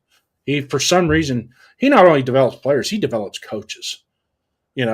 His assistant offensive line coach in 5 years is going to be noteworthy. Yeah. So I really like that, and I don't know if we're going to be able to pull it off with him. I almost think a more accurate thing to say on like the hotness on the coaching tree is you want a Mike Shanahan coaching tree, because both Kyle Shanahan coaches and McVay coaches, they're the ones that seem to be consistently finding that success. Like they were taught right, and they're great thinkers, and it seems like they're allowing their coaches underneath them to actually like think and develop and be part of the game plan every week. So it's translates really well when they become head coaches. No, because I think it was last week during one of the playoff games where they showed Mike Shanahan's coaching staff with the at the time Redskins, where they had Kyle Shanahan, McVay, McDaniel, and who was the other one? There was a fourth one, LaFleur, the Packers LaFleur. That coaching staff on the offensive side was just absolutely loaded. Mm-hmm.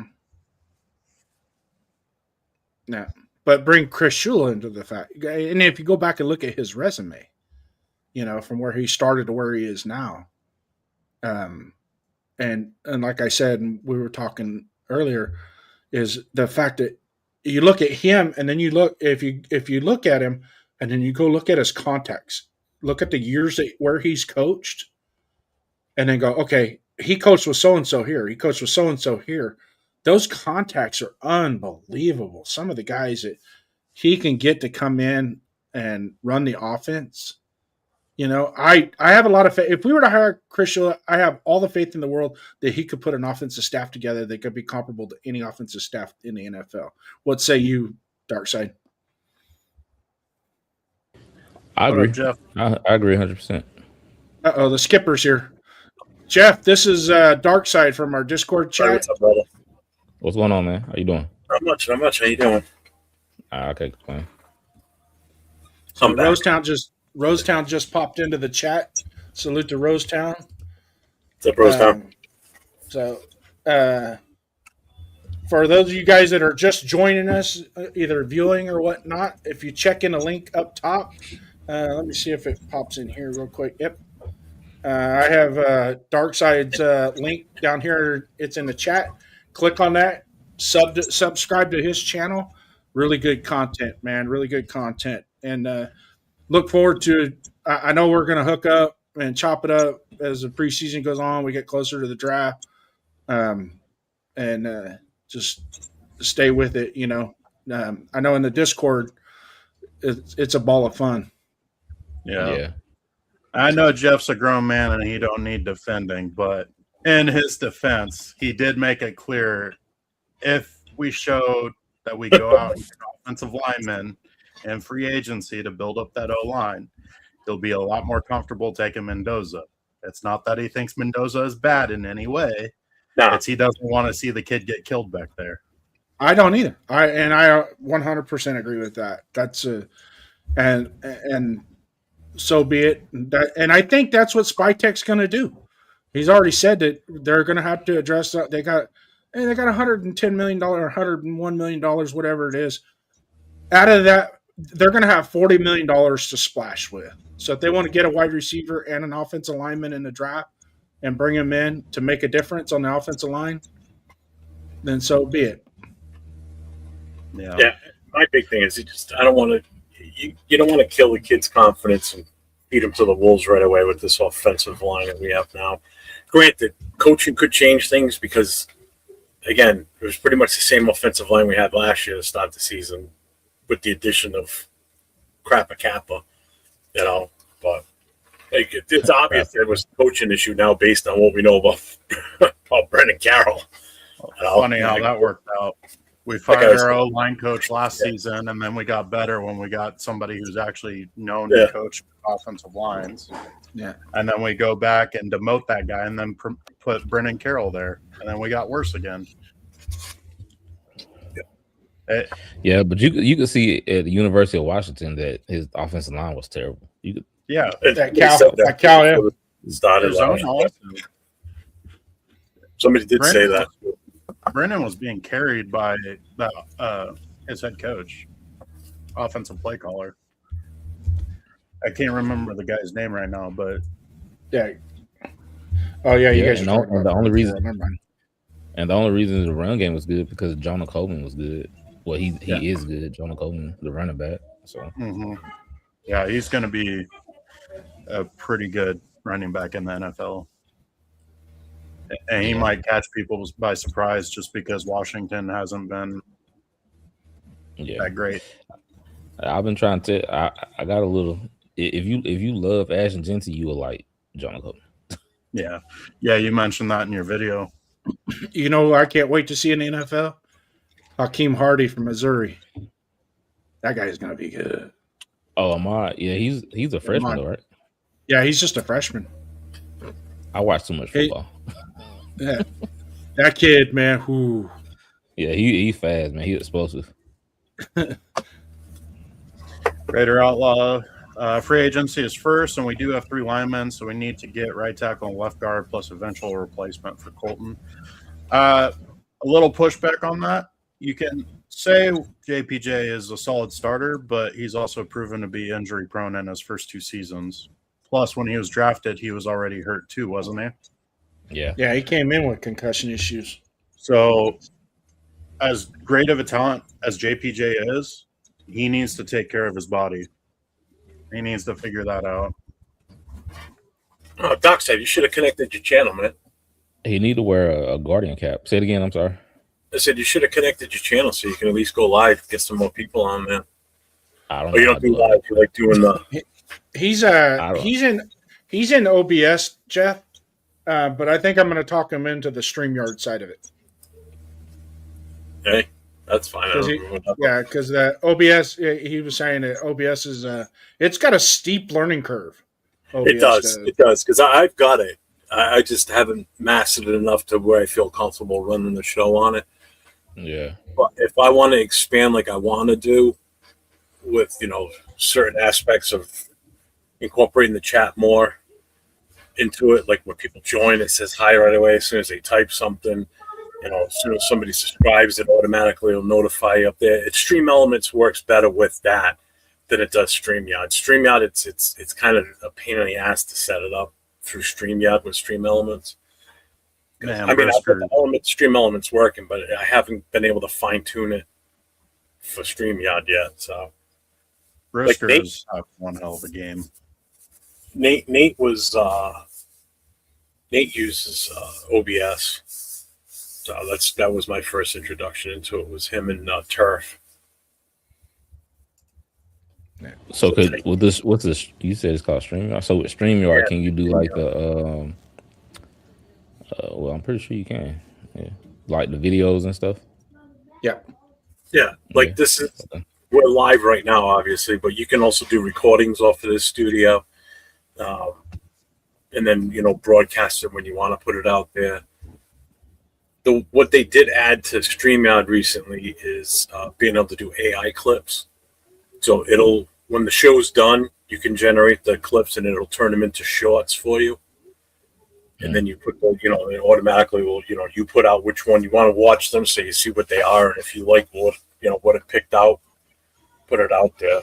I mean, I've gotten a ton, like thousands of views on multiple different videos since I've been doing the shorts from it.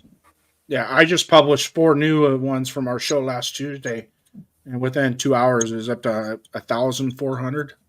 Yep. So, yeah, the only downside is right now, unless you go with the next step up from what level we're at, which is like a business one, and that's like $2,000 a year for that setup. You can right now we only get 25 of those short clips per month. So it's not unlimited, which kind of sucks. But. Yeah, I think it's the same That's thing with right. TikTok. TikTok does like they'll take your video and they'll make it to like little clips for you. Yeah. So it's essentially the same thing, but you can only do like I think it's 20 per month. So it's basically the same thing. Yeah, pretty much. Go bad. And like the one thing that StreamYard changed a couple of months ago was being able to do the vertical and the landscape, so you could run both. So you could have 2 live shows on your channel, one in landscape and one in vertical. See, like they're running both, I think, on theirs. I'm only running vertical on mine right now. and that helps with the vertical helps on the if people are watching on the cell phone. Yeah. Let me go sign up real quick then. Yeah, if you do No, vertical hey, video, hold it'll on. Obi, don't do anything. We'll talk about it later. Okay. Well, if you do verticals, that hits the algorithm different. It'll push your video out to the mobile devices, which is where you want to grab people that way. That's how you'll increase your subs. That's how you'll increase your watch time. That's where you really start to get noticed. And I made that change over a year ago, running more vertical per Afakasi's suggestion, and that was a game changer for me. I mean, my numbers shot up, and before I knew it, I was monetized. It was almost like overnight. Jason Marshall, salute, man. Welcome to the chat. What's up, Jason? So the Rams just punted the ball. Looks like Bears will be coming back out. Score's still 10-10 in the third quarter. Nothing over the top, but it looked like the Rams did try to establish the run a little bit more on that drive. Had a couple good runs, but their passing kind of let them down a little bit on that one. So we'll see what happens. Bears will be coming out on offense for their first drive on the second half. So, but anyways, yeah, Darside, just wait. We'll chop it up later, and I'll fill you in. Okay. We'll bring the skipper into we'll have a business meeting. Well, the stats are pretty tight across the board, both teams. Yeah. Damn. I went over to the closing stats on the Houston Patriots game. Texans won that, right? Did I miss something? They did pull that off and win it, right? No. Right, that wasn't a bad dream, right? The Patriots lost, right? Okay, good. No, but the stat line in and of itself was pretty consistent, except for the rushing attempts and rushing yards were too low for Houston. Yeah. New England only had 100. I'll say 105, but it's going to be plus or minus 3 yards if you actually look it up, because I'm just quoting off the top of my head. 105 yards rushing for the Patriots, and then the turnovers were 5-3. The difference between the two was the Patriots capitalized off the turnover and scored points, whereas the Texans didn't capitalize on those 3 turnovers like they should have.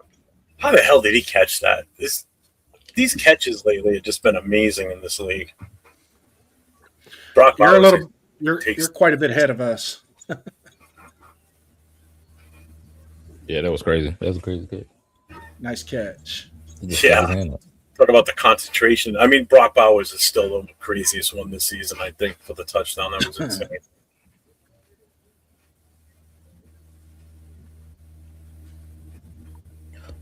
Oh. That replay is insane. Marcus, you want the Rams to win? So what do y'all think about before the what game was it? This last game. Who did they play? Ohio State. Oregon. Before the Oregon game, everybody was saying Mendoza was overhyped and overrated. He wasn't this, he wasn't that. And then after the game, everybody was saying he was, you know what I'm saying, the next great thing. What do y'all think about that? Well, I can go and check those people off. You know what I mean? I could say, this is what you said, and this is what you're saying now. Yeah. You know what I mean? And Jeff, Skipper here, he can tell you, when did I alert you to Mendoza? Early in the season. Okay. Keep an eye on the kid. He's the real deal. Nate told me about him too, so yeah. Definitely. Yeah, Nate was not Nate, Leo. Leo was both of them, but Leo was the one, because Leo's on the yeah. So yeah, definitely, and of course, there's a lot that the animus right now too is a lot of people say, "Oh, you're just jumping on the bandwagon." Nah, I watched that kid at Cal, and when he went to Indiana, I thought, okay, we'll see what he does. And then after that Illinois game, I was like, okay, he's the real deal. He's the real deal. Just, I think I'm the only one that I know of that hasn't flip-flopped at all on him. I just been, and not him. You haven't been in our Discord very long. I've been on the trade back. If we got the number one, once we were sniffing that number one pick, because I just know what we can get potentially. Well, there is also the very small chance Mendoza goes back to college, and then our trade back value is absolutely worthless. I don't see where that's. I don't think Mendoza's going back. I don't either. But if he does, we have no trade back value. Yeah, it's a 0.01 chance, but yeah, the trade value, whatever that is. That's it. You know, if you think it's Bain, it's Bain. If you think it's Reese, you take Reese. I'm taking Reese. I'm taking Caleb Downs. Oh, there we go. There we go. I mean, Caleb Downs is back. He's the best football player. He's the best player in the draft. He's an all-pro right now, and he's in college. Yeah, you can plug and play him anywhere. Yeah. In any system. The only knock, Dark Side is, and everybody says this, well, you don't want to take a safety that high in the draft. I'm taking football players. Yeah, if he's that versatile, I guess, then that makes sense. But the nice thing I like about that versus taking a quarterback at number one, and which is another major selling point for me on not taking a quarterback, is a quarterback's not plug and play right away. You know, rookie quarterback sometimes just isn't the right.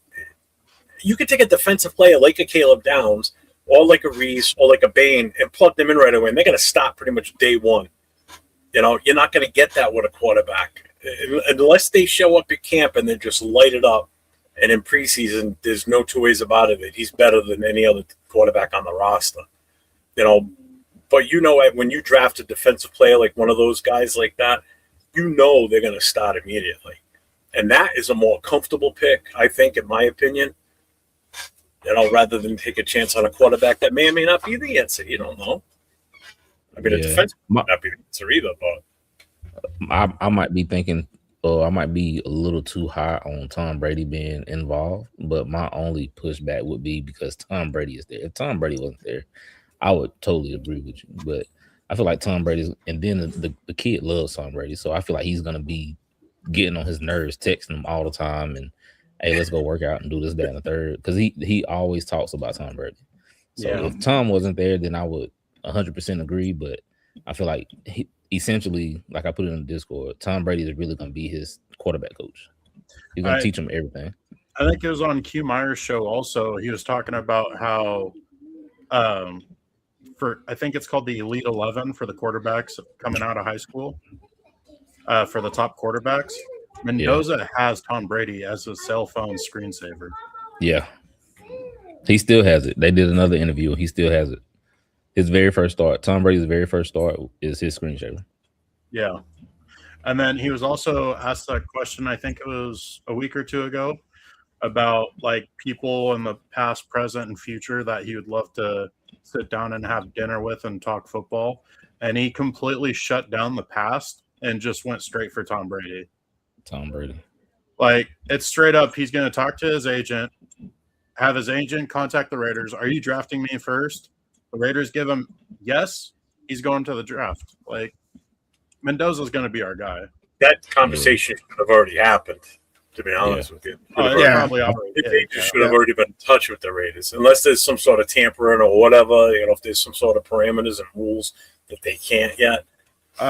Well, here's the thing: there is, but it's the college punishing the kids. Oh, guess what? You're going to punish me? Okay, I'm going to the draft and getting drafted anyway. See you, bye. Yeah. Right. It's the Bo Jackson rule.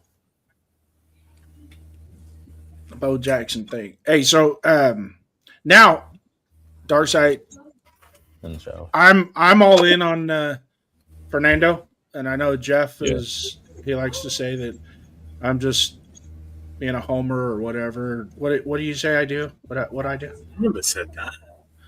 Yeah, I'm just. I'm in love. I'm in love with the Fernando or whatever. But yeah, I'm gonna flip for just a second, and I'm gonna take Jeff's side of it and debate his side of it for him. And what I'm saying is, if we do trade back, the only team I'm trading back with is the Jets. Yeah. Okay. I'm not going because the Cardinals offer me nothing. The Browns offer me nothing. They're not going to give me enough for what I want for them. And the Saints, the only team that has it and that probably will would be the Jets. Have enough of that draft capital today. I don't want a bunch of future picks next year, but I do want your number one pick next year because I know you're going to suck hind tit anyways, whether you draft Mendoza or not. And our chances of getting up to that top pick and getting a quarterback in next year's draft becomes that much. It's the same thing to what the Bears did with Carolina, right? So the Bears only moved back from 1 to 2, so the Carolina can jump up to 1 to get Bryce Young.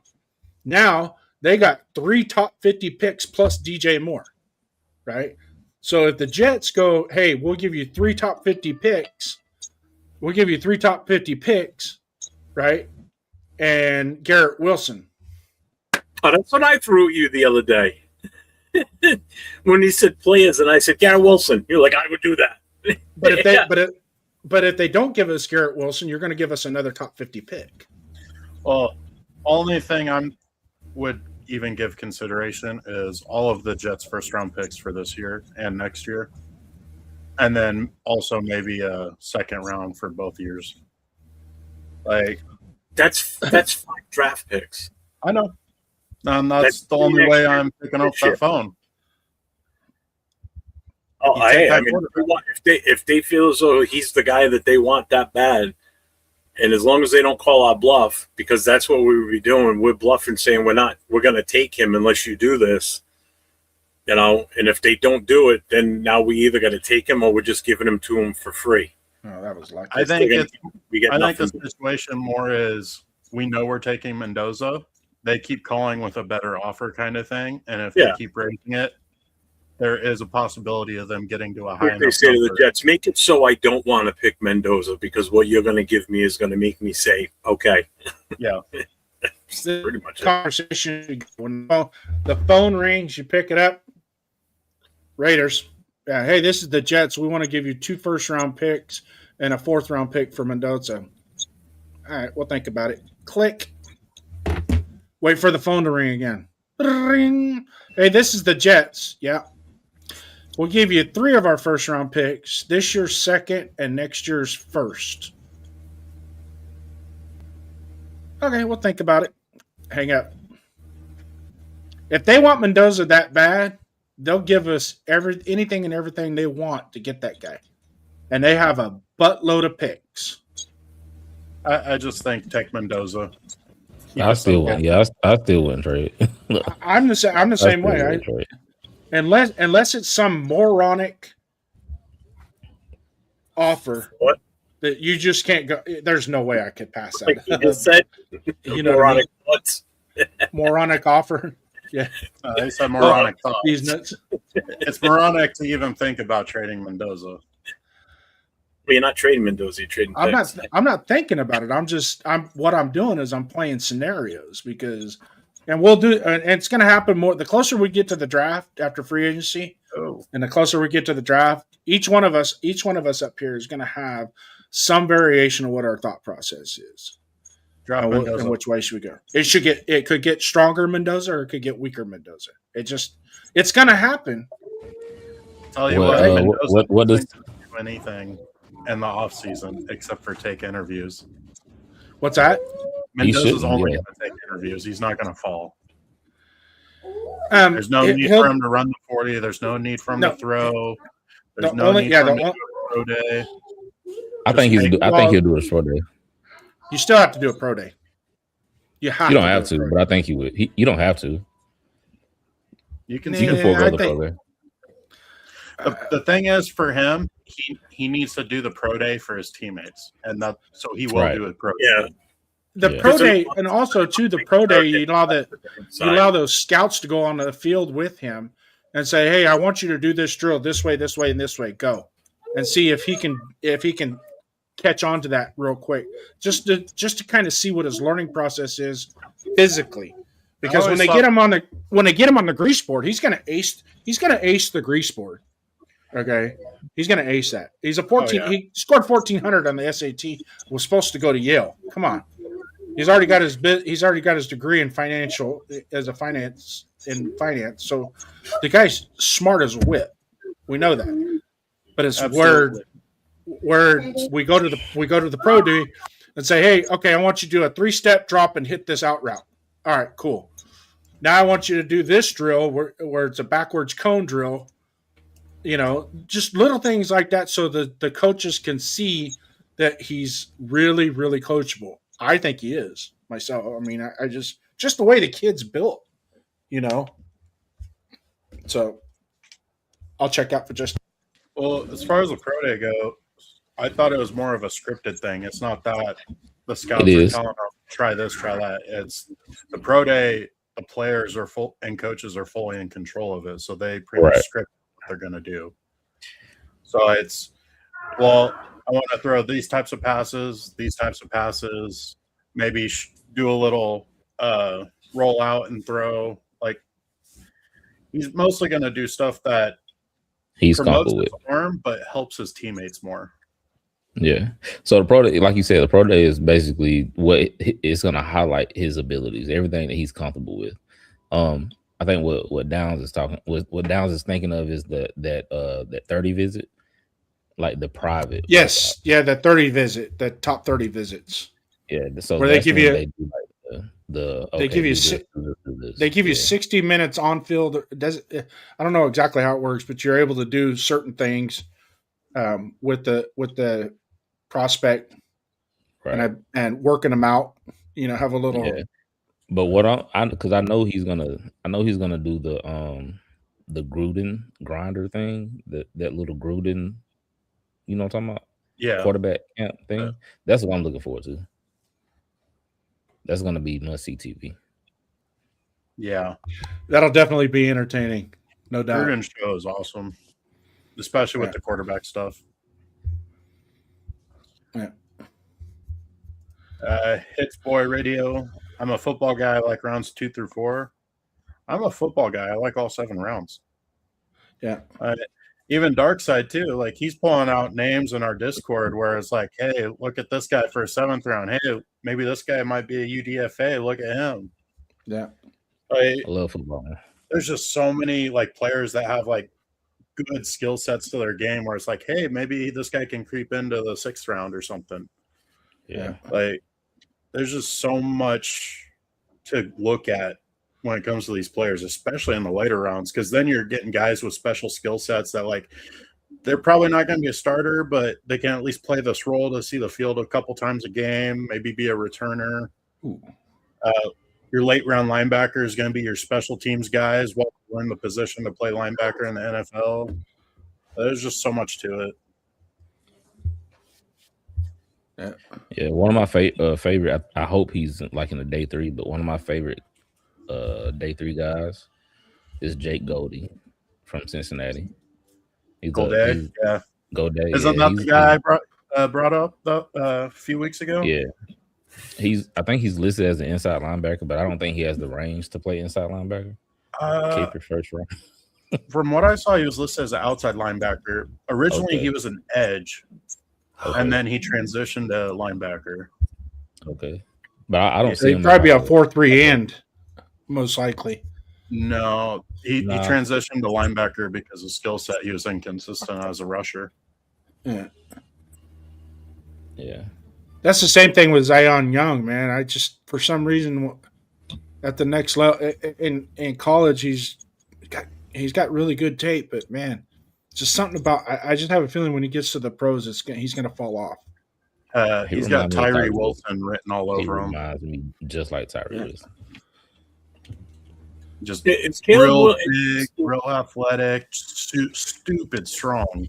Yeah, Yeah. just, But he doesn't just get off uses the strength. ball. Yeah. Is Geno Smith playing for Chicago too now after he was done playing for Houston today?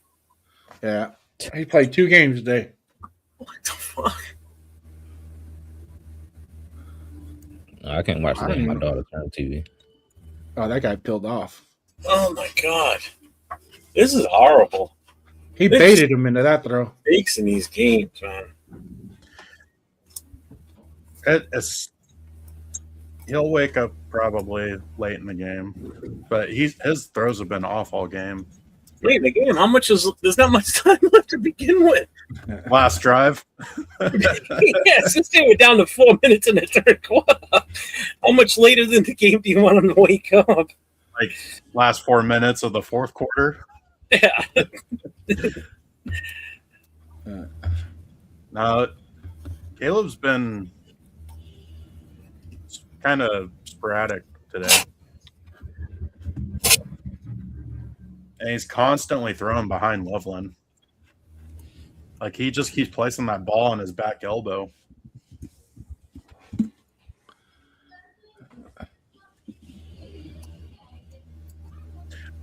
Jason was bringing up a player that he really likes. Darkside will definitely know him because he's a Canes fan, but the left tackle of Miami, I don't remember. Markel Bell. Markel Bell. Yeah, What are your 6'8". thoughts He on has very, very, very slow feet. He's powerful, but he's very slow. He's very slow. Yeah, it seems like the only knock on him. You're absolutely right. The only knock that I saw when I was watching him play was if there's an outside speed rusher that can bend on him, he's going to have a hard time. But if you try to power, you're not going to power rush that dude. So he's a bigger DJ Glaze. Oh, he's way big. Yeah, I think he's 6'9", 345. Yeah, he's 6'8", 6'9", something like that. Yeah. Yeah, just a massive human being. He blocks half the sun. That's like Isaiah World. He's another 6'8" guy. But same thing with him. He has very slow feet. Yeah. Well, plus he tapped himself out in that game against Indiana. What's going on? Am I lagging on you? No, I can hear you. No, Okay. we got you. Yeah. But, yeah, World tapped himself out against Indiana. Well, it was like in the middle of the third quarter, no? Because he was out pretty early. Yeah. So, anyways, the stat line so far on the passing side is we have Matt Stafford 14-29 for 155 yards. Caleb Williams 14-25 for 161, 1 touchdown, 2 interceptions. And then Kyrie Williams. DeAndre Swift has 11 carries, 57 yards, and Williams has 7 carries for 34. So it's kind of man. Yep. Question for you, Jeff, in the chat. Yeah, where's my bonus?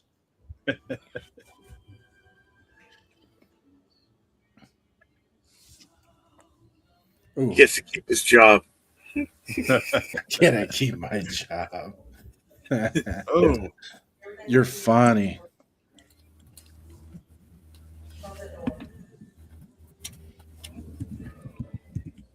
there we go. It's Boy Radio. We should find Boye Mafe and play him at right end. All depends on what coaches we bring in. Just to give you an update on what we talked about earlier about we made the decision tonight. It's going to be Wednesday. What's Wednesday? We're going to put the dog down. Sorry to hear that, man. Sorry to hear that. He's just not living the best life right now. That's rough. I mean, in human years, he's like 98 right now. Yeah. He's up there. He's barely walking. They are shutting Puka down. Yeah. Well, there's that, and it's like Stafford's like purposely just trying to force the ball to him. I mean, he's already got 8 targets. And just nothing's worked. Yeah, out of those 8, he's only caught 3 of them. That's a big difference. I mean, the next closest after that is Williams with 5, and those are all short little dinky passes too. Yeah. But the way the surface is right now with that light dusting of snow, those outlet passes could be deadly too. Yeah, the Bears had a really good one with the Mana guy earlier. Oh, Caleb's doing the same thing with Loveland. I mean, he's thrown him 8 times. He's only caught 3, so I guess it's kind of equal between the two. Well, the difference, though, is the Rams aren't shutting Loveland down. Caleb Williams is placing that ball poorly on Loveland. Yeah, he's off. Like, there's been at least 3 plays where if he hits Loveland in stride, he's going. Yeah, he's not having success against Odunze. I don't know who's guarding him, but he's got 5 throws to him. He's only completed 1. It was for 27 yards. So. Yeah, just to me, it seems like the Bears are shutting the Rams' offense down, and Caleb Williams is shutting the Bears' offense down. Yeah, because even in the running game, Williams only has 34 yards, whereas Swift's got 57. Even Monaguy's got 22 yards running right now.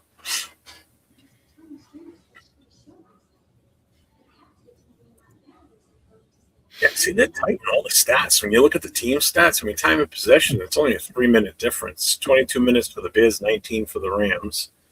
They both got 12 first downs.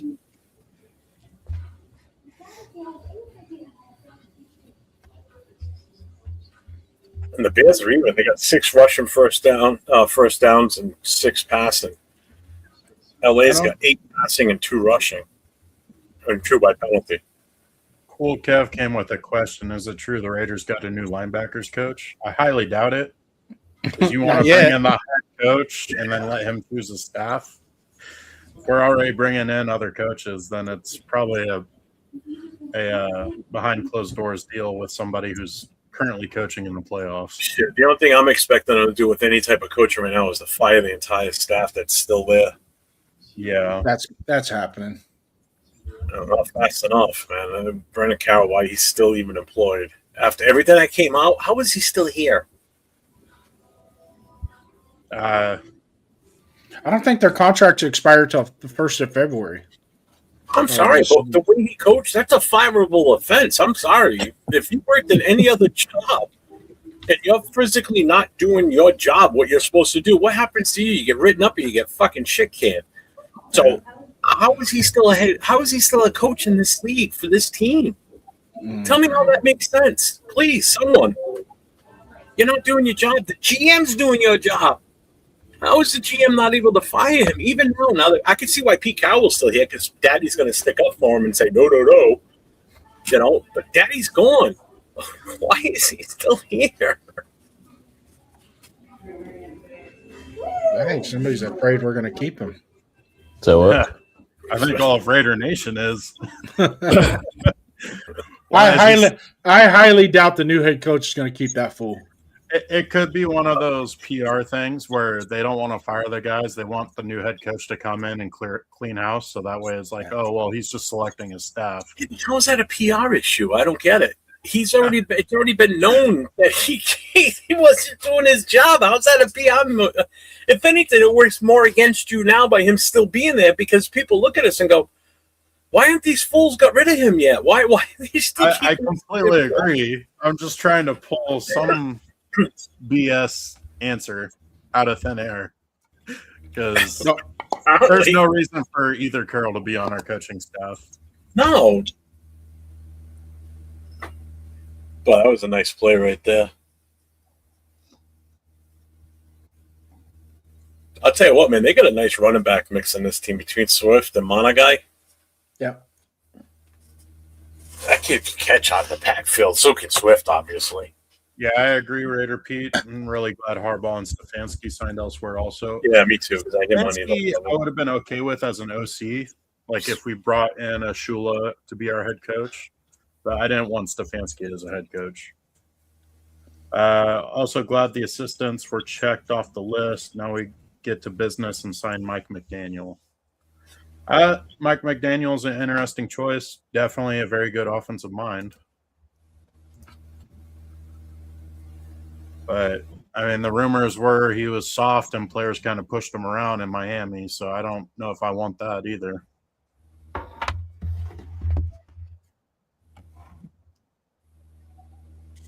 Did he get the free? Yeah, he did. That was a nice little run by Caleb Williams.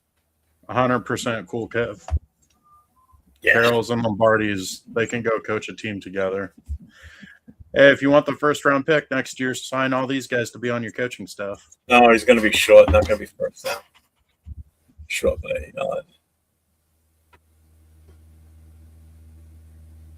yeah, let him go coach in New England. Someone that needs him. I want them to lose so bad. Can't believe they won today. That's pretty funny, cool Kev. Mike McDaniel looks like a nightclub manager. Sitting outside the club, shivering, smoking his vape. It reminds me of a nightclub owner from what the hell's that movie? Oh my God, the one with Al Pacino.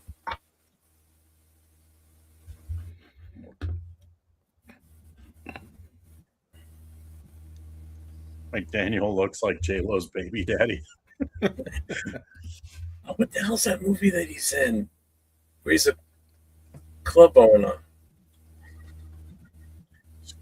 Scarface? Scarface. No, not Scarface. With Benny Blanco from the Bronx. The one with Michelle Pfeiffer. Oh, shit. I'm just gonna throw a movie out there because I have no idea, but is it? No, it's not Scarface. Carlito's Way. That's it.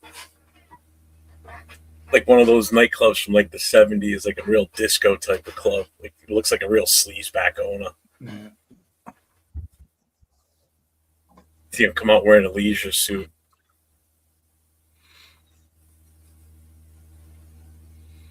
And 52 people in here watching us now in different combinations of platforms. Those in the chat: Raider Pete, 1990 Me Roadster, Cool Kev. Oh, you know they're all on just a platform. Yeah, Jeff's the haymaker. yeah, he's a superstar. All right, you can stop with that. Every time I hear superstar, I think of that movie.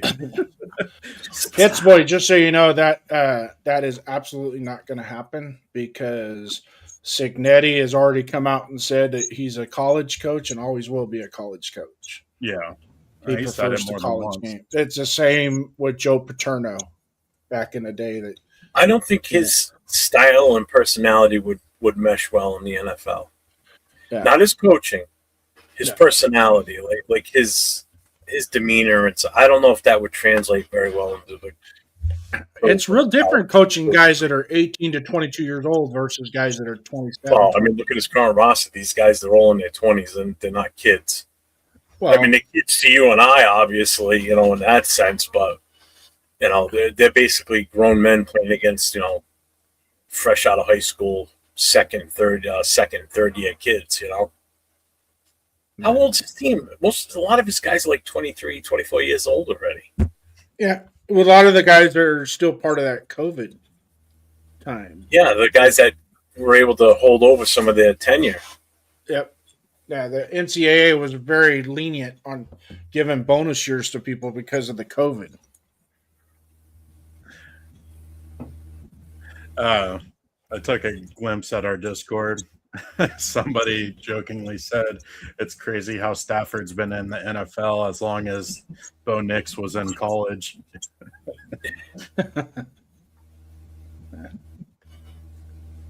We're in the fourth quarter. 10-10 still.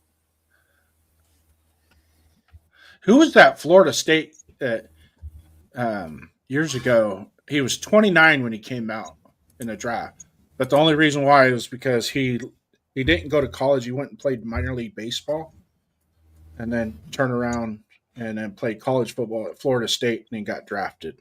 Are you thinking of Oklahoma State's Brandon Whedon? He was one of them. Yeah, there was somebody from Florida State too. Oh, I don't know that one. I just know this Brandon. This was back in the 90s. Oh, wait, yeah, you wouldn't know. You're not old enough. I was in diapers. I don't have ChatGPT on this computer, but I will find it.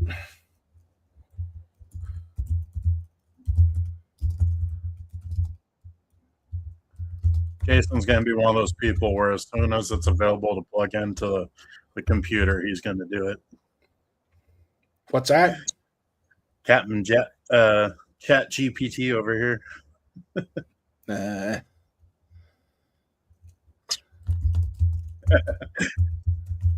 It's Boy Radio. Chris Winkie. That's who it No was. idea. Oh, shit. He was a 2000 Heisman Trophy winner. He was selected by the Carolina Panthers in the 4th round of the 2001 NFL Draft at 29 years of age. Uh-oh. I lost my stream. There we go. We still got you. No, I lost the game.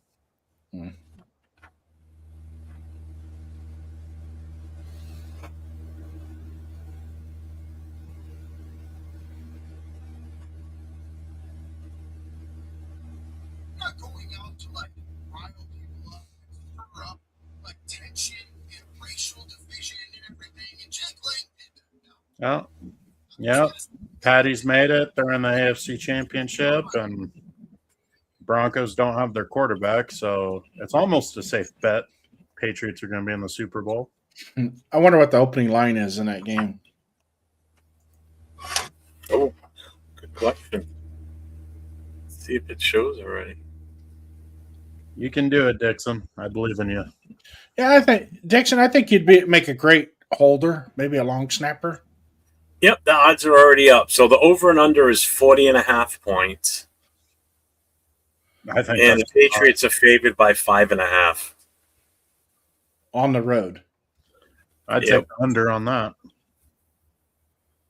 Oh, and they didn't call pass interference on that. Wow. Yeah, I agree, Jaw Raider. Wow, that was a chip block downfield. He sold it. Oh yeah, nice one, Puka. Isn't me or has Puka been becoming kind of a diva this year? He's got a little bit of a chippier attitude than what he had a couple years ago, huh? Look who he plays with now. Well, that and he's getting endorsement deals too. That plays a lot into it. Yeah. Devontae is a bad role model. Yeah.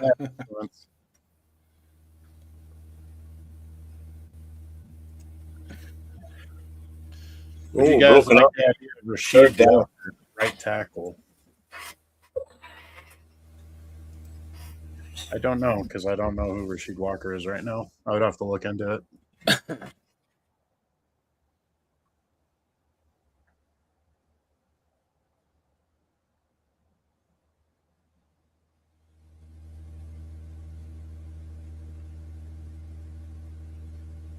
Ooh, that was close. We talking free agent? We talking? Oh no, here he is. He's a left tackle for Green Bay. He's young. Is he going to be a free agent? Yeah, he's a free agent right now. His market value is 20 mil. Left tackle.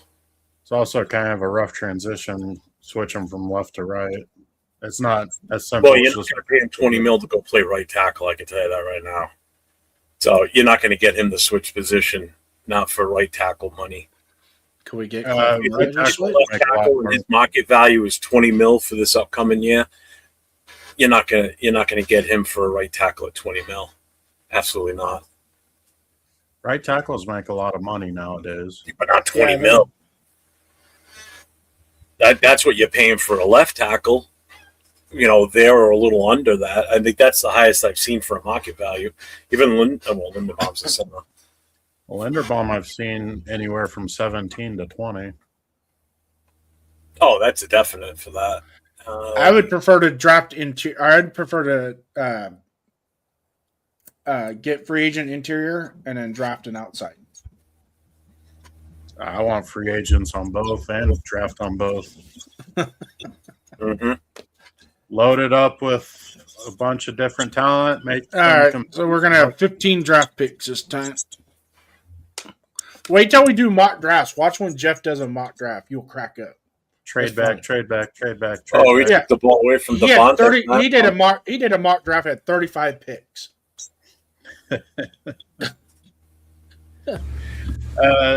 Dark Side, you got an opinion on this? What a bunch of bullshit this is right now. To watch this play when this happens. They're calling this player down. This is the same shit that happened yesterday when they took the ball from him. And they're doing the exact opposite phone call on this one. Bring in Rasheed. My wife watching the movie. Play my right tackle. I'm not familiar with him. I'm not gonna lie to you. His Packers left tackle. I didn't know who he was either.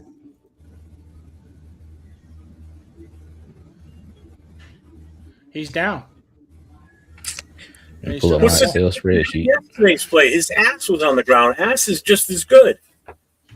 His knee's on the ground right there. He's down.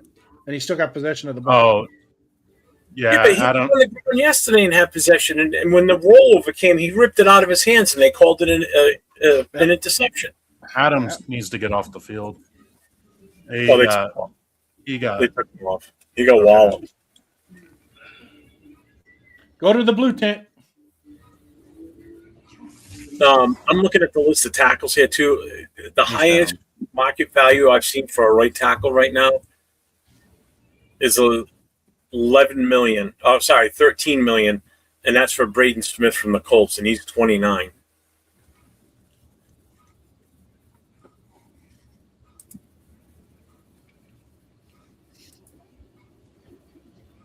See Devontae. I like Braden Smith. I like David Edwards too. He's not a tackle. He's a guard from the Bills. I like him. Yeah, I think he was on that list too. Hold on. I think McGovern's going to be a free agent too, right? Their center. Yeah. They had a couple guys. Who was it you just said? I'm sorry. Oh, Dave. Did you say Edwards? Yeah. McGovern. Yeah. His market value at guard is 19 mil. And his decent age, 28. I mean, granted, I personally don't mind a veteran offensive lineman that's in his early 30s because they're still good. Like I've said this before, offensive linemen can play way late into their career. Yeah.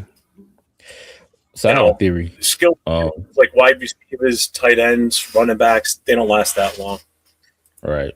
See, that was my theory. My theory, O-linemen and defensive guys, they don't really start hitting their not peak, but they don't really start getting good in the NFL till they turn like 26, 27. That's when they really start losing the game. You know what I'm saying? Unless it's like have like your blue chip guys like a Caleb Downs, Michael Parsons, like those guys that just come in and they just physically dominant. But typically you don't see those like the real guys start getting good at 26, 27. Yeah. No, I agree with you. Oh, dude, you're in a position to get points and you want to go for it on 4th and 1? Especially in a game this tight. Yeah. You got to take the points, man. Come on. Stop unless they're going to try and draw them off sides. He was slow to get up after that, too. I wouldn't do that, though, because then you got to waste the time. Ooh. Well, no, you can take the penalty and still make the kick. They're close enough. Yeah. Why, you can't see the game when you are, or? No, my wife watching the movie. His boy, I'm definitely, that's my guy I want us to go after. Linderbaum, but like I've said that earlier today too, is there's rumors out there that he wants to follow Harbaugh to the Giants, and if that's the case, and they do follow through with it, we're going to have a hard time. Linderbaum, the center for Baltimore. Oh, okay. He's putting it out touchdown score to the Giants. Now, they've got a young center, too, though. That's the thing. So I don't know what the Giants' plan is. Yeah. Going to have a lot of Raider fans mad if we sign Linderbaum. I wouldn't be mad. JPJ needs to be the center. Because I'm sorry, JPJ's a better guard, man. You get more use out of him at guard than you will at center. I'm sorry. He's too athletic to not put in the guard position where he can get out there and really smack some people around. I just want good guys. He's got that in him. You know what I mean? Little housekeeping tip here for you. Rams 17, Bears 10, fourth quarter. We have I didn't even get the time. God darn it. Change left.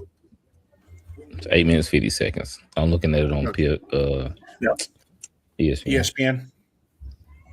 Jaw Rider with the news. Mark Davis bought VIP seat for tomorrow's night game at Miami. I don't blame him. Surprised they ain't gonna be on the field talking to him. Shut your face, Dixon. That's how his dad used to do it. I don't want Mark Davis anywhere near the next possible coach or interviewing coaches. I don't want him anywhere near that shit. Leave it to Spy Tech, please.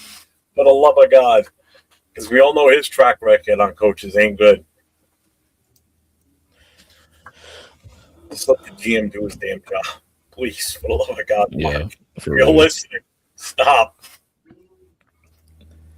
Yeah, don't become Jerry Jones. Oh my God, yeah. Problem is, Mark doesn't want to be. He keeps trying to find that guy that can just run the whole football side of things for him, and he's picking bad relationships. That's what he's picking a bad girl every time. Well, the problem is he got it right with Reggie McKenzie. Yeah, and then John Gruden wanted all the power because McKenzie, I believe, got fired after Gruden got hired, right? Yeah, they were together for 1 year. Gruden wanted all the power. Yeah.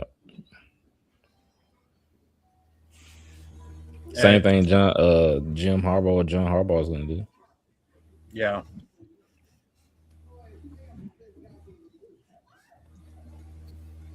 But yeah, he got it right. He did good with McKenzie, and again, I still like the JDR, like Jack Del Rio. I still like that. Mm-hmm. But I think it was you that pointed out that Jack Del Rio was mad about somebody's contract, and that's why he fired the offensive coordinator. Musgrave. Musgrave, yeah, he was upset with Musgrave because had they not gotten rid of him, we'll be in a real good situation right now. Oh, nice return. Well, also would have been in a different situation if they actually pulled Derek Carr against the Colts. Yeah, there's a lot of what ifs in that one.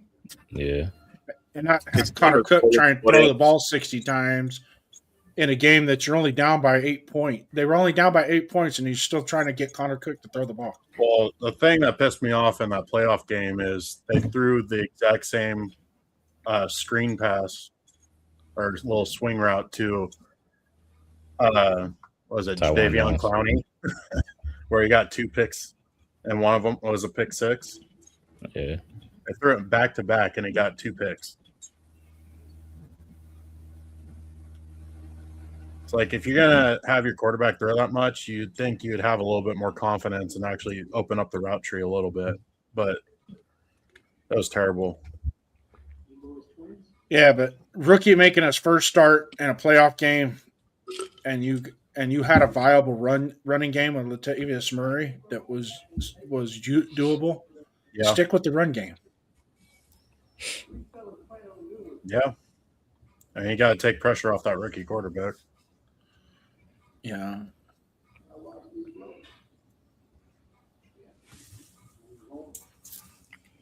Yeah. I was confident in Connor Cook too.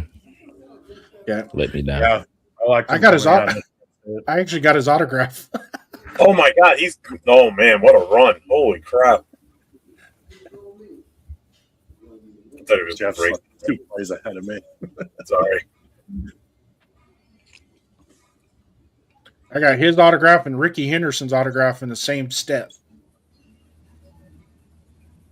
Ricky Henderson, the baseball player. Yeah, he was at the Raiders. He was at the Raiders training camp in Napa, and me and my buddy went. And oh, nice run! And so we were. Yeah, Carr played his best ball before he broke his back. What year was that, Jason? Like how? It's 2016. Oh, so it was recent. Oh, so he's already retired. Then I didn't know if it was like while he was still playing or something too, because that would have been cool if he didn't want to still playing too. No, you know, Ricky Henderson was a Raider, man. He was a Raider.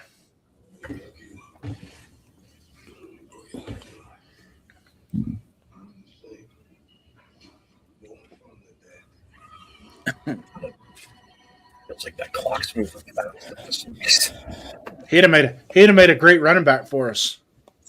I'm surprised on that Caleb Williams run. Collinsworth didn't mention Mahomes. That run was so Mahomes-like. I love Pat Mahomes, boy.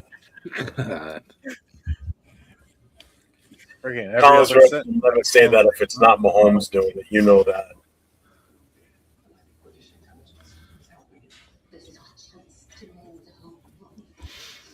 I can't believe this is the dink that we're going to listen to do the Super Bowl in 3 weeks, 2 weeks, 3 weeks. Can't stand Collinsworth, man. It's just Yeah, I don't like him. I don't like him either. it's like nails on a chalkboard, man. First down.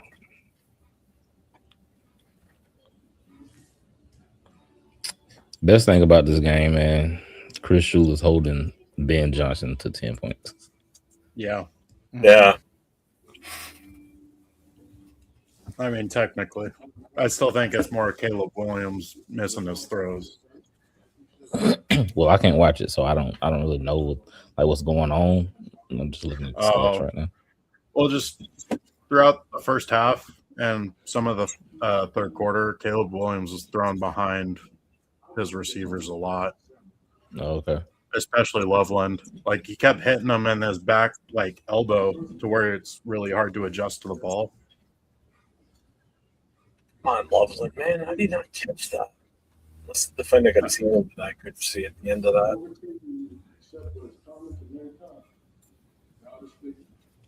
Yeah, 100% Jason Marshall. Oh, yeah, that sealed his fate big time. Yeah. But ultimately, Reggie McKenzie was the guy, and he shouldn't have been fired or let walk or whatever it was. Definitely in field goal range, that's for sure. TiVo. Way overthrew. Holy cow. Try that out. TiVo.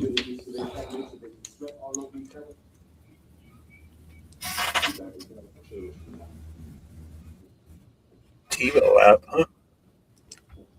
Yeah, the app on the phone, you can actually get the game free. You keep dancing with the devil. One day it's going to follow you home. 3rd and 10 now. They're on like the 27 of the Rams right now. Cool Kev sent the link if you want to use the link. First down, nice throw. That's what I'm on right now, Cool Kev.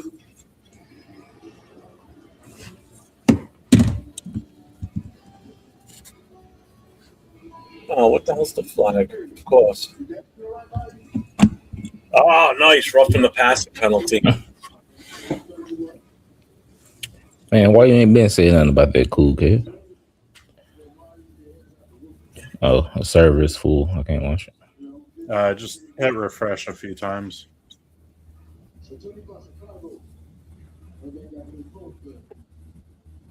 That was a nice catch, too, man. He really went out there for it. Doomsday. The kid's good, too. Ooh.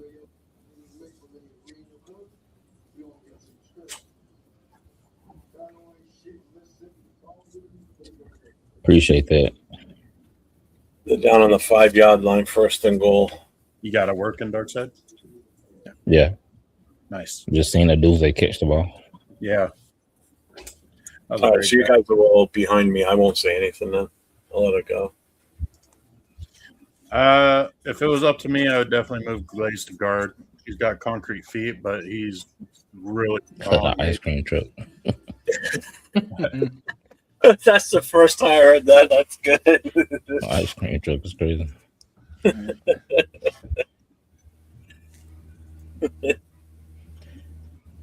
DJ Glaze to guard. It depends on who the offensive line coach is.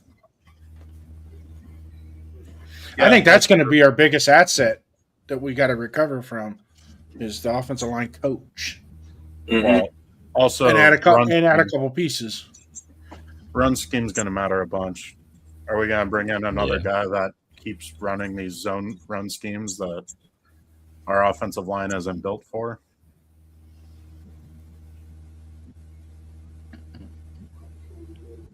It just seems every time we bring in an offensive-minded guy that likes the zone run scheme, it just fails. Yeah. I'm not a fan of it. I want powerful guys, Yeah. people movers. I mean, we got powerful guys. Even Millard plays better in a power run game. Yep. DJ Glaze is a freaking mule. He'll push anybody around as long What's as up he's going again? forward. JPJ. Yeah, JPJ too. Even Oh, Parham Jesus. played better in a power run scheme. Yeah, Even though believe it he's or not. smaller. Man, how's he still alive after that hit?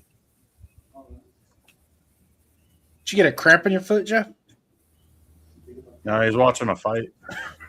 No, wait till you see this hit he just took. It's a hell of a drop. Oh my god. Ooh. I'd still be laying there right now going, ah. Well, you wouldn't have jumped. You wouldn't have jumped up in the air like that. broken. Also, Jeff, what did I say? Around the 4 minutes, Caleb Williams will wake up. This drive has been pretty good. Mm. Mm. Mm. Yeah, Swift got punished. Yeah, Swift, man. Oh, that's a guy who I like too. Swift. Quentin Lake. Oh, wait. Yeah. He's a free agent too, I think. There you go. Yeah, a Shula guy. We get Shula to bring over Lake.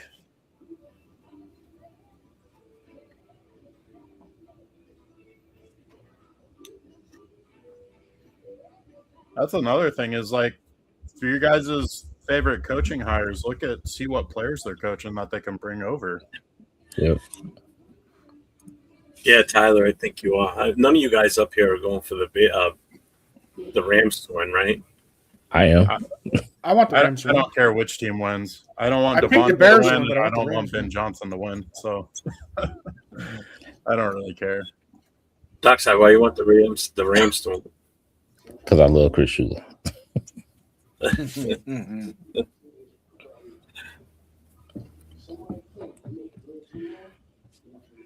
I want the Rams to win because it'll make that. I think they can give Seattle a run for the money. It's going to be divisional rivals, and those games get a little heated, a little testy. Yeah, and then they're going to beat the crap out of each other and then not show up for the Super Bowl. Yeah, they got 2 weeks to recover. I think the other thing I find it funny too is that at this point, if the Rams end up pulling this off, no matter who wins next week, it's going to be a rival of San Fran playing in their own stadium for the Super Bowl. Kind of like how the Chiefs played in ours. Yeah. Yeah. Yeah, that's true.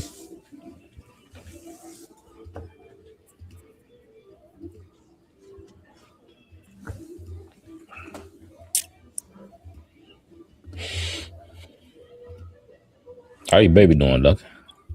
He's doing good. He's starting to sleep a lot more. And he's starting to figure out he likes the binky, but he doesn't know how to keep it in his mouth, so he whines a lot for that. But he's he's real healthy. He's gaining a lot of weight. He's gaining weight way faster than my daughter did. He's a little chunky Yeah. bit. Okay. That's good. Yeah. And my daughter's doing pretty good. She's a little jealous and trying to get attention, but that's normal. Yeah, that's normal.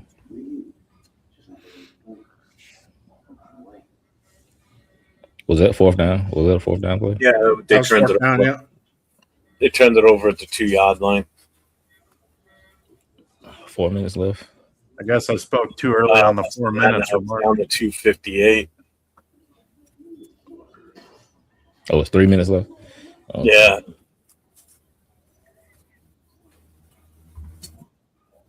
That's another thing with offensive minded coaches. They're gonna go for it. I'm okay more with than that. a though. defense. I'm okay with Yeah. some aggressiveness. I'm okay with it too, but I don't want to lead the league and going for it on fourth down. Well, if your defense is absolute shit, then I'm going for it. Yeah. Or if your offense is completely shit and you get that close to 4th and 1, you might as well go for it. I don't know, because look at with Minshew against Kansas City. Was it 1st and 3 on the goal line after the defense came up with a big play? Yeah. And I said it too. I said we ain't even gonna score. Yeah.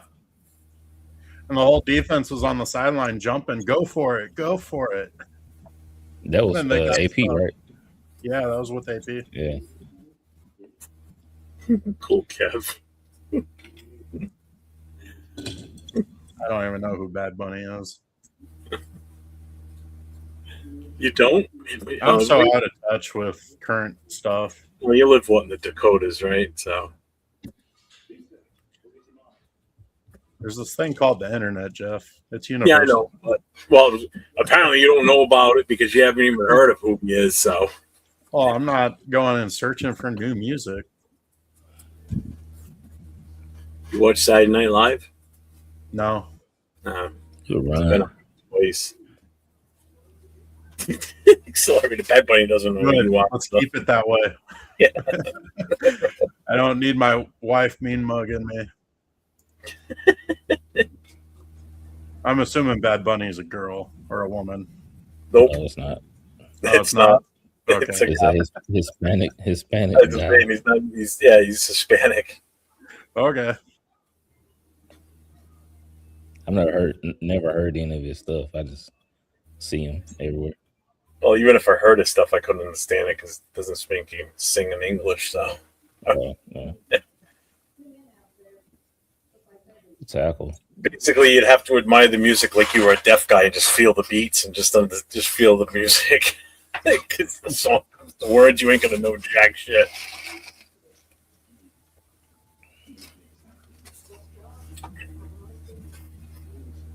And the Bears defense has just been playing so well today. They need to take the 7 seconds off the clock, man.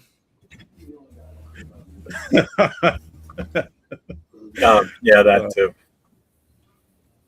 No, thanks. I'm good.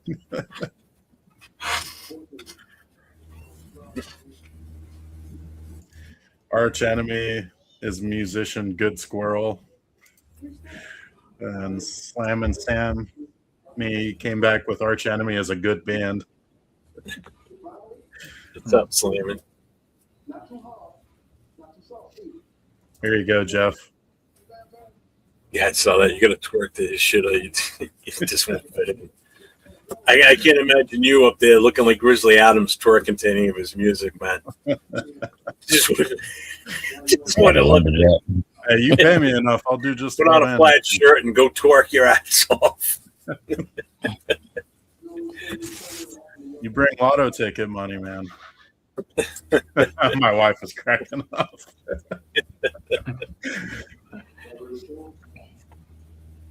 Now she's just imagining it. She's dirty.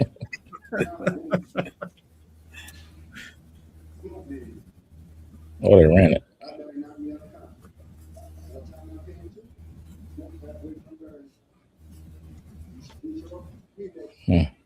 If she goes out and buys you a plaid shirt and just entices you to walk into the bedroom, you're in trouble. She's gonna go, yeah, put this on first.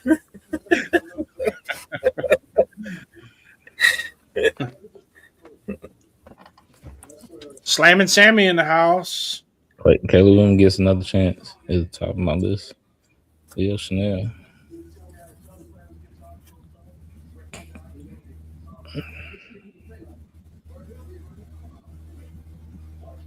Oh, Chanel from the Chiefs. Yeah, we definitely need a linebacker. We need everything. We need a linebacker, defensive lineman. Well, it's bad when your depth has actually been forced in the start and so early in the season last year due to injuries and just shitty play from our starters. I think Accelerator is the only one that wants Bad Bunny on the show. Yeah, I'm good with that. Uh-oh. Now my wife's in the comments.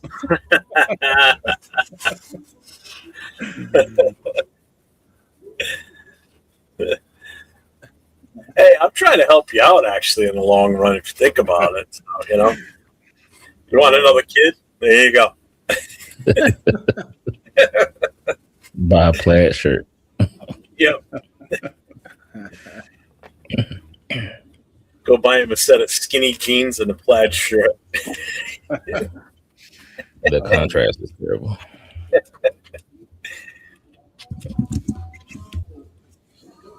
Oh, Docs, I do realize pretty quick I'm not normal, so I'm a little tapped upstairs.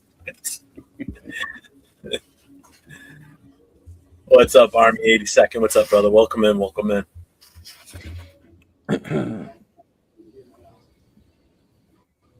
I'm calling him Grizzly Adams. Look at him.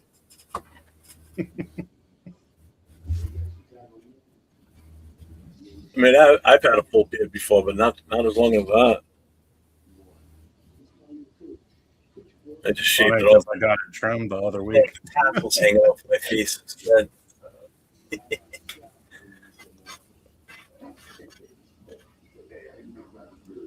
He can come on. I'll take the $1 million. Oh yeah, hell yeah! I bring him up for $1 million. Sure, yeah.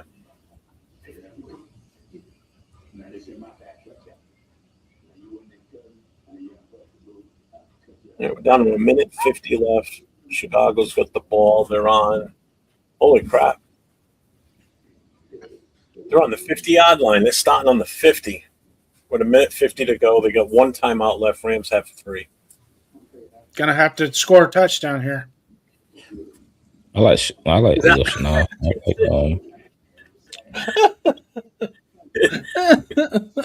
Booger McFarland's back in the channel again. Yeah. See, if they get 7 points here, they'll tie the game. Yeah. And if they go for 2, that'll give them more points. That will win. Them to win, you know. Ooh. That's a bold statement, Cotton. Ooh, nice defensive play there. Ooh. Get your ass up. That's the other thing, man. That ground's going to be hot as a rock, too. That's why Stewart's going to be feeling that tomorrow, man. That was a hell of a fall. I mean, he was like 4.5, almost 5 feet in the air at that point. I don't know who Uncle Jesse is. Dukes of Hazzards, the Um, original TV show. It's been a while since I've seen the original. I'd have to look at it again.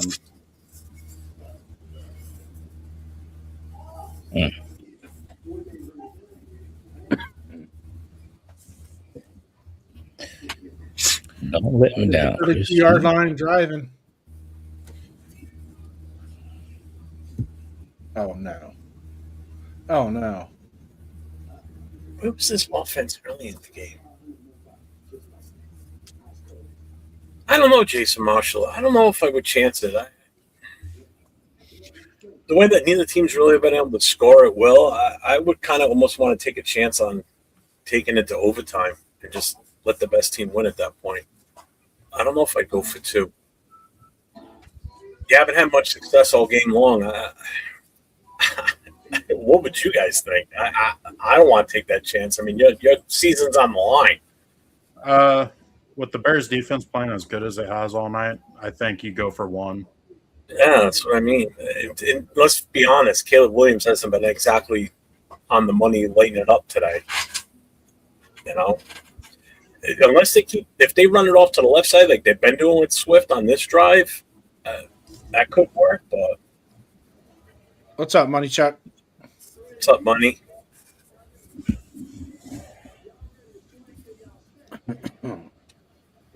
No, you're right. They haven't been exciting. Although Last week was pretty good. Yeah, the Steelers game kind of set up a pretty bad. But I will say that Seahawks win yesterday was pretty damn good. Watching them just annihilate them. I think it was impressive. Like, yeah, I didn't make for a great game, but like, holy cow, yeah. Seahawks really put a statement. Look down. 27 seconds, 4th and 4. You know, if they get 5 yards here, they might get the first down.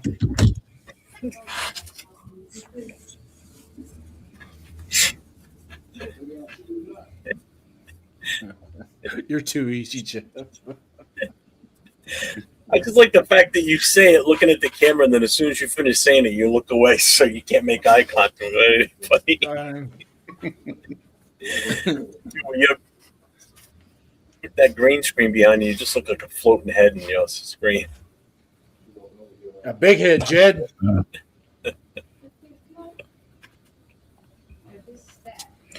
Fourth down. Yep.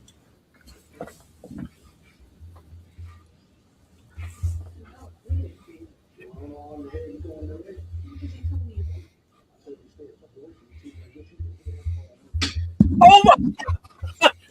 Holy shit!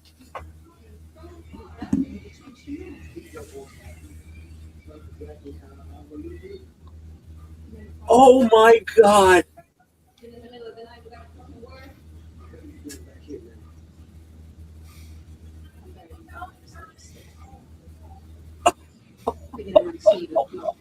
What the fuck? You gotta be fucking kidding me. Oh my god. Are you serious?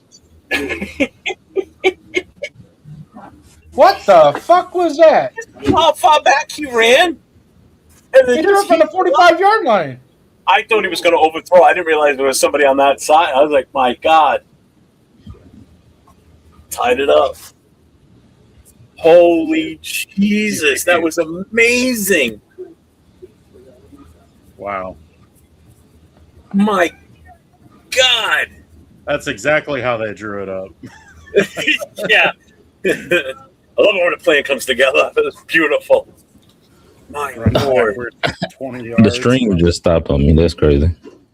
You're going to need a 2-point conversion? Or you're No, they just went for the extra point. So it's tied. All right, so OT. Another game. I didn't even see it. This is freaking insane.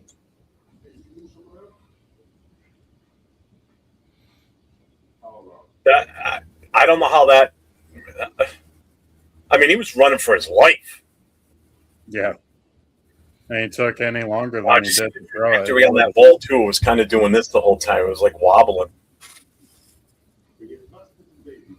Okay, I can see a replay.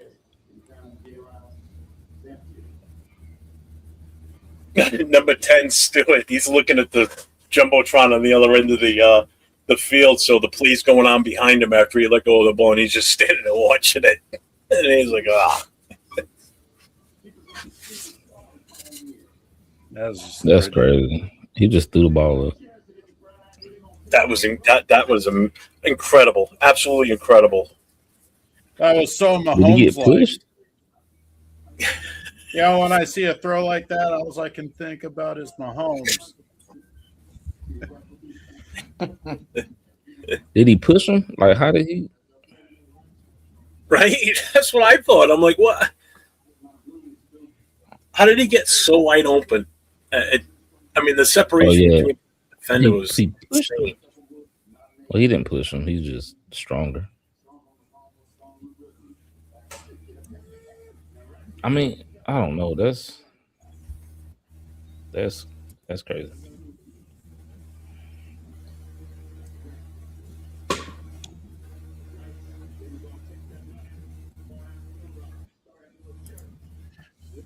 They're saying it's not pass interference because it happened before the ball was in the air. That's still pass interference. He pushed the hell out of that boy. Who's the official that they're using for commentary? Is it? I didn't It's catch not that. Steratore. It's Isn't it Mr. Q Card? Gene's territory. is it Steratore? I thought he was on. I thought he did Fox. I don't know. That's No, it the isn't. that's the card. AOG pitching. All right. Well, I'm gonna run out for a smoke. Then I'll be right back. Yeah, that was pass interference. I think that was pass interference. Yeah. The Because let a script is defensive guy do We that. won an That's- overtime game.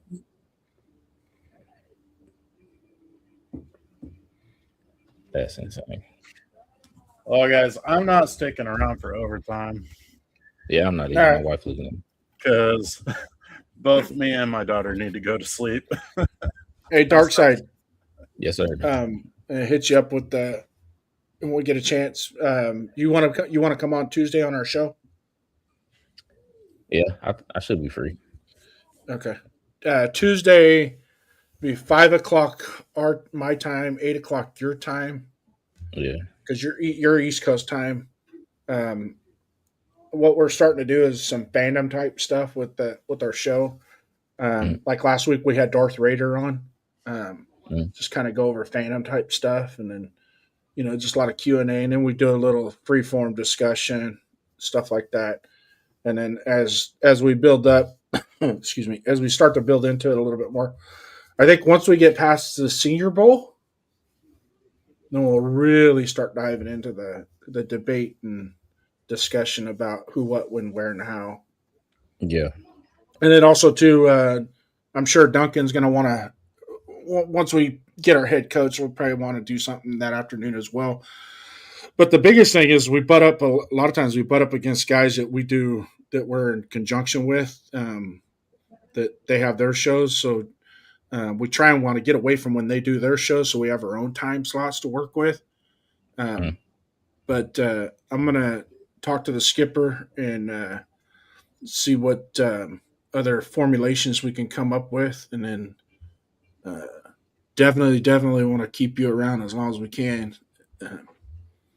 So just have that in mind. Yeah, I appreciate it. Yeah. And then, that'll work. I'll let you know exactly, what my thought is, because you're what, 5 episodes in, 4 episodes in. Yeah.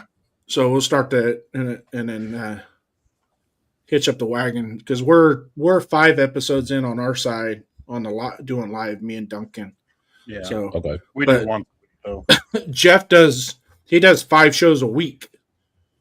And he's up to he's got 2,300 subscribers, and he's only been at it for a year. So it's built the whole 401_Raider_Jeff production thing that he's got going on. It really is taken off, and we're catching the eyes of a lot of the big namers like Wasted Talent. Wasted Talent was in our chat earlier. I don't know if you ever watch him. So just branching out with that. He's the president of the Black Hole chapter in New England, the New England Black Hole. So anytime the Raiders play up in New England, New York, New England, Philadelphia, things like that, he's doing he's hosting and doing tailgates and stuff at the game. So And just to reiterate, everyone, this is Darkside's YouTube channel. Go ahead and check him out. He's got some really good content already. Appreciate y'all. The guy's very smart, and he gets really deep into everything. Yep. Appreciate that, though. Yeah, and he's not too bad on Discord too. Yeah. I know. Quick on Discord. He had some freaking questions today, man. And especially when you give him some short, stupid answer, you're like, "Well, what do you mean by that? What do you mean by that? Elaborate. What's your actual thought on it?" Give me evidence. Yeah, I'm just saying. Give me actual conversation. It's like with the whole Fernando Mendoza thing. Well, he's not this. And prove it to me. Yeah, why? Prove it to me, because I'll pull 5 game tapes up right now and prove you wrong. Yep. You gotta show Fine me. to have an 'cause I'm gonna opinion, show but you. actually explain it. Yeah, Yeah. explain it. Convince me. That's what debating is. That's basically what it is. Yeah, convince me that you're You right. know what I mean? Convince me. Because right now I'm not. Appreciate y'all. So Yeah, Money Chuck. He's in a Discord that Jason and I are a part of, hosted by Rodney's, or what's Rodney's YouTube again? all aboard. All aboard. Yeah. All Aboard Raiders. And Darkside just recently, last week, right? Or 2 weeks ago, Yeah, started it was his last YouTube week. channel up. And he's Yeah. already got 5 banger videos. Yeah. Appreciate it. But we're gonna get him over to the StreamYard side. We'll show him and how he can put together stuff on the StreamYard side, where you can do intro videos, outro videos, bring up your verticals and your horizontals, and do, if you got game film. Now, one of the things, I don't know if you know this or not, but if you do any type of like all 22 film, they will copyright you on that. So you got to do it a certain way. 805 knows how to do it. He's got a little trick that he does to keep it from being copyrighted. But if you do it Okay. wrong, they'll copyright you and they'll strike and if you try to monetize off that video, you'll get dinged real good on it. So there's a bunch of things. If you're not doing anything tomorrow, shoot me a text or whatever. Okay. And I'll bring you into I'll give you a key code. You can come into one of I got to build the studio tomorrow for Tuesday anyways. So kind of show you around a little bit what it looks like inside the studio. And, all these graphics like what we have up here and stuff. Myself and Jeff have AI music and AI video production licenses that we can use to build that stuff for you. So it's kind of neat, get to play around with it a little bit, do your own thing. I've done several songs. He's done several songs where we collaborated together and made these songs that are pretty cool, man. It's amazing how the AI will generate a song for you, and you just go, wow, that's a hit. Now, to answer your question on 805, when he does the game film, he only does it in vertical. Yeah. He doesn't do it in the full landscape. Horizontal. He only does it in the horizontal. That one, it doesn't hit for the copyright issue for some reason. I don't know why. It's just like a freak thing that it works. Probably because it cuts off part of the film. I think that might be part of it. No. See, that's another thing. Another question I had though, Jeff, is because some of the copyright stuff, if you like with the music, for example, it's the lyrics and the notes and the compilation of the notes that if they hit and they're triggered, it triggers a certain way, it hits that copyright. But like the lyrics itself, if you take the lyrics and create a different tune for it, does that still, you know what I mean? I don't know. All right, guys, I'm going to head out. Have a good Later. night. All right, I gotta go too. All right. I gotta go too. I Dark appreciate side. y'all. We'll see you later, man.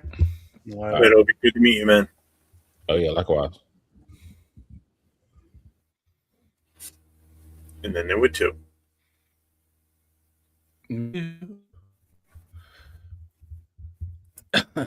So the Rams had the ball, didn't do anything with it. Nope. The Bears had the ball. They got a first down already. Yep.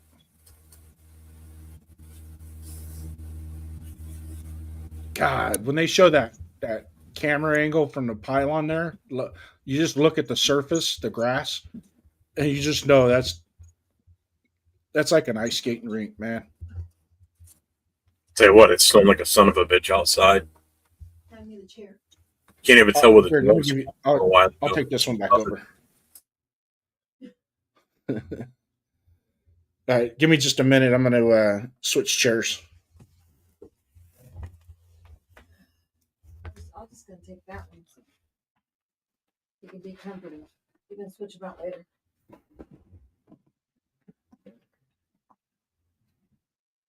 All right, honey. Feeling any better? I took 3 ibuprofen. Oliver, out. This has been the game started off kind of rough, man, but this fourth quarter and the overtime has just been awesome. Yeah, it's definitely got an entertainment value to it, huh? Oh hell yeah!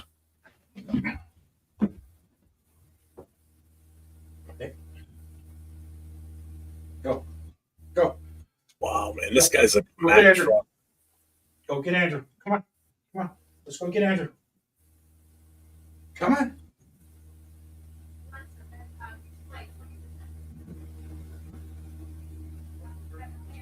Come on. Jesus, that was Andrew, come and ballsy. get Oliver. Never mind. Here he comes. Who? What the hell are you talking to?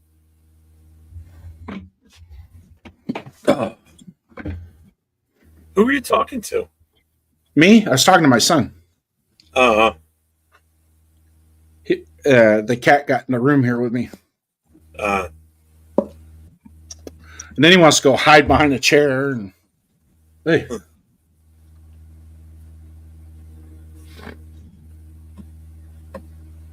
25 more yards in there in field goal range for Santos.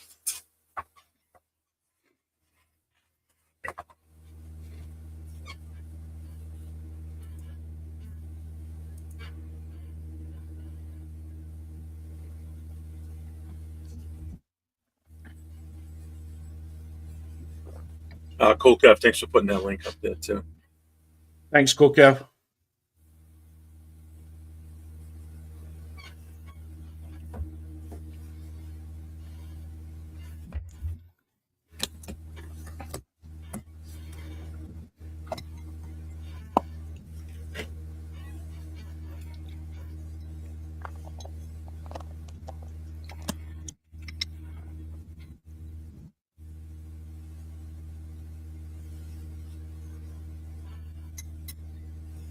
You don't like my green screen?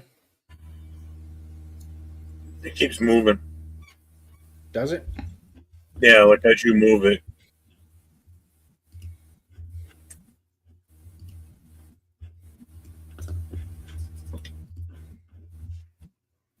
No. Oh, this is a tough call right here now. Holy crap. This is everything on the line.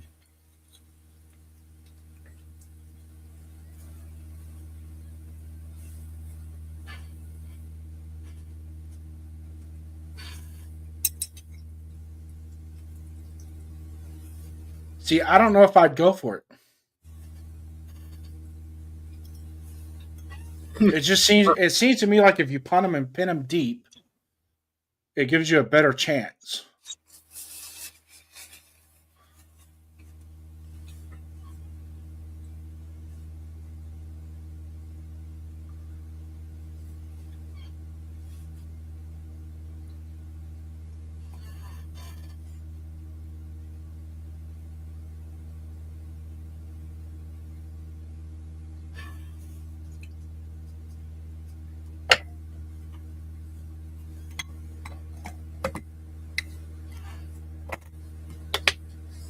I got to give Caleb Williams credit, man. When the game's on the line, he doesn't quit.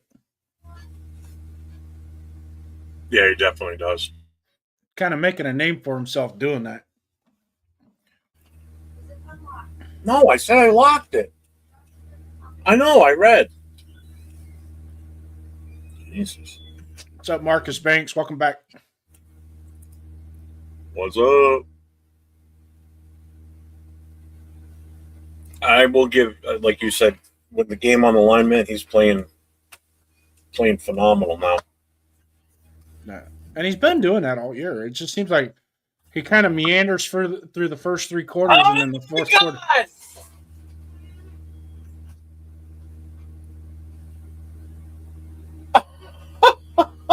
Oh my God.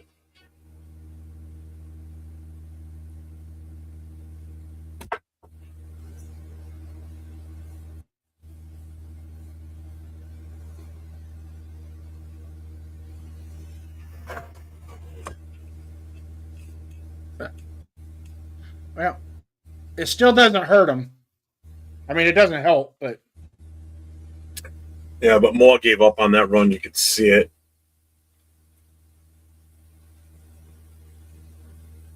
you know, it's hard for these guys to plant and turn on this surface. Yeah, but You can like, just tell. watch his route. He just like slowed down in the middle of his route. He didn't follow through all the way. That was totally totally on the receiver. Oh, there. yeah, he's already letting up in the middle of the field. Yeah, that's what I mean.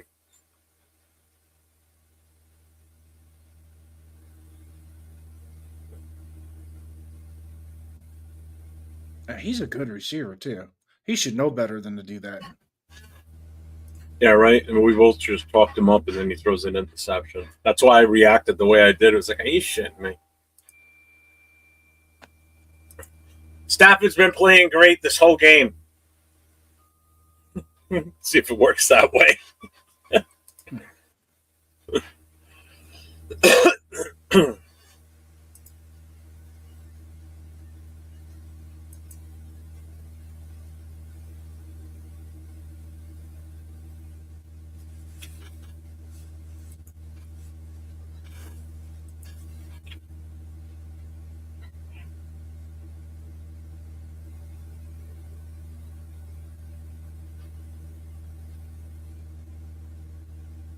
Wow.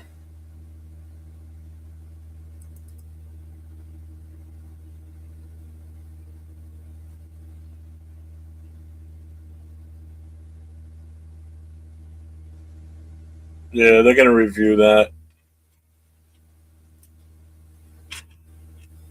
Yeah, I don't think he got the second foot down. His knee didn't touch until he was out of bounds. It's not even secure. Still not. His foot's in He's the got air. both feet down. As soon as the ball hits his hands, he's got both feet down. Yeah, that's a catch. Wait till you see the other angle. I just saw the underneath ankle. Once the ball hit his hands, both feet were on the ground. Watch. Right? There. Both Man, feet the are on the ground. right was almost there, too. That's a catch.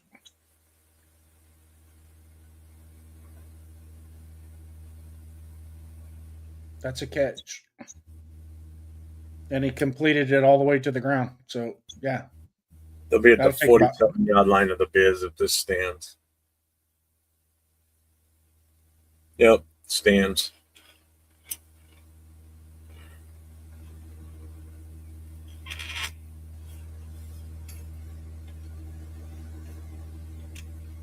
Man, I've lost both my games today and yesterday.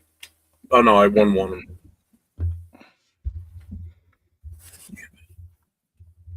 Screwed.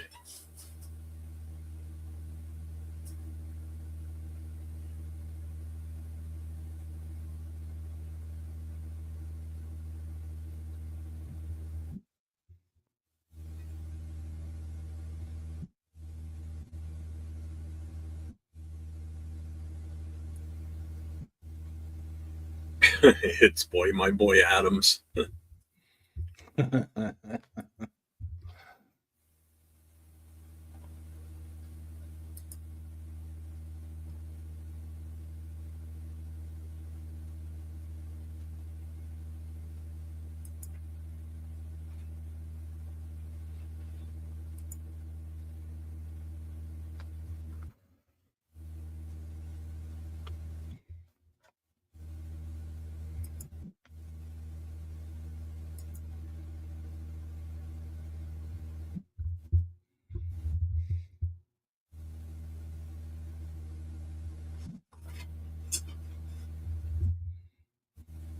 Rams took a timeout.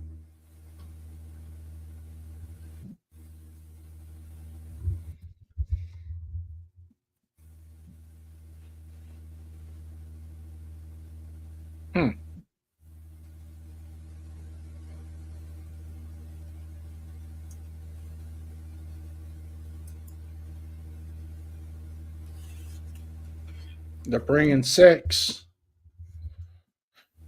Yep, call that timeout. You ain't got the right personnel.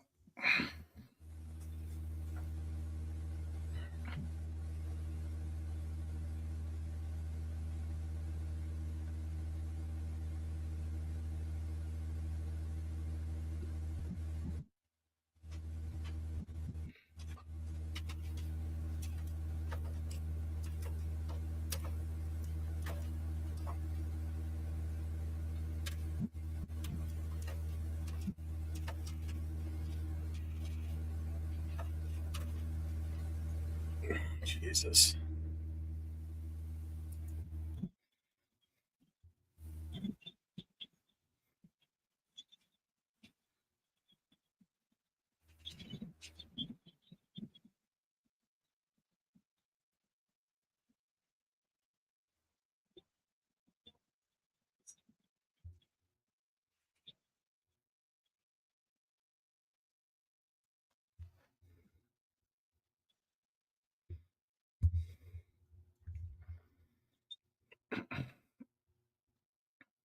Oh, don't do this shit to me now.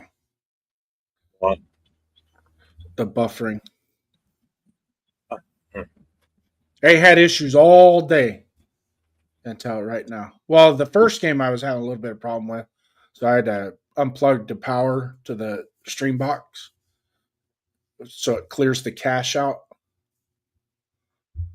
and then it worked.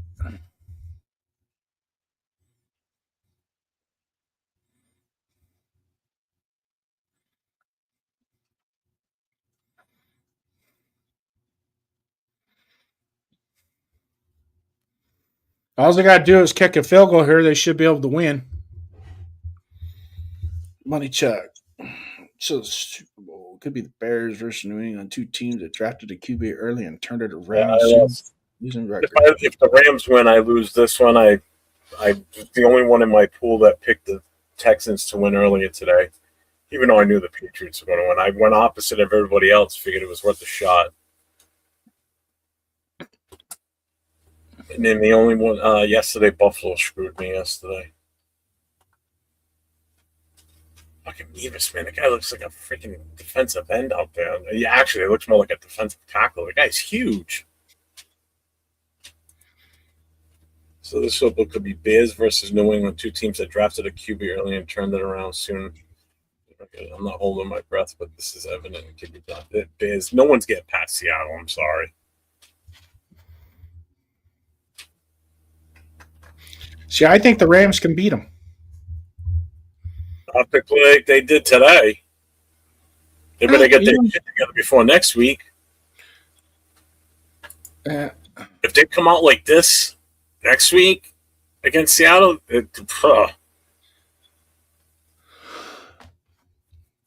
So what's their record against Seattle this season? Let's see.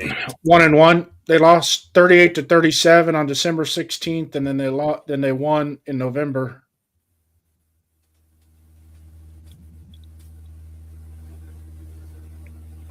And when they lost to the Seahawks is when Devontae Adams wasn't playing. So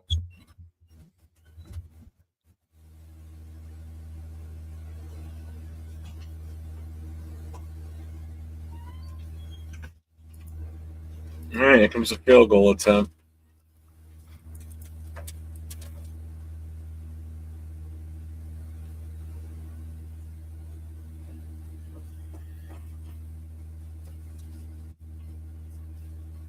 Oh, he did come from the UFL.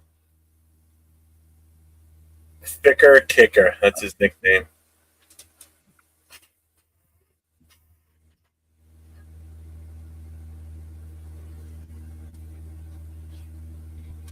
Rams win.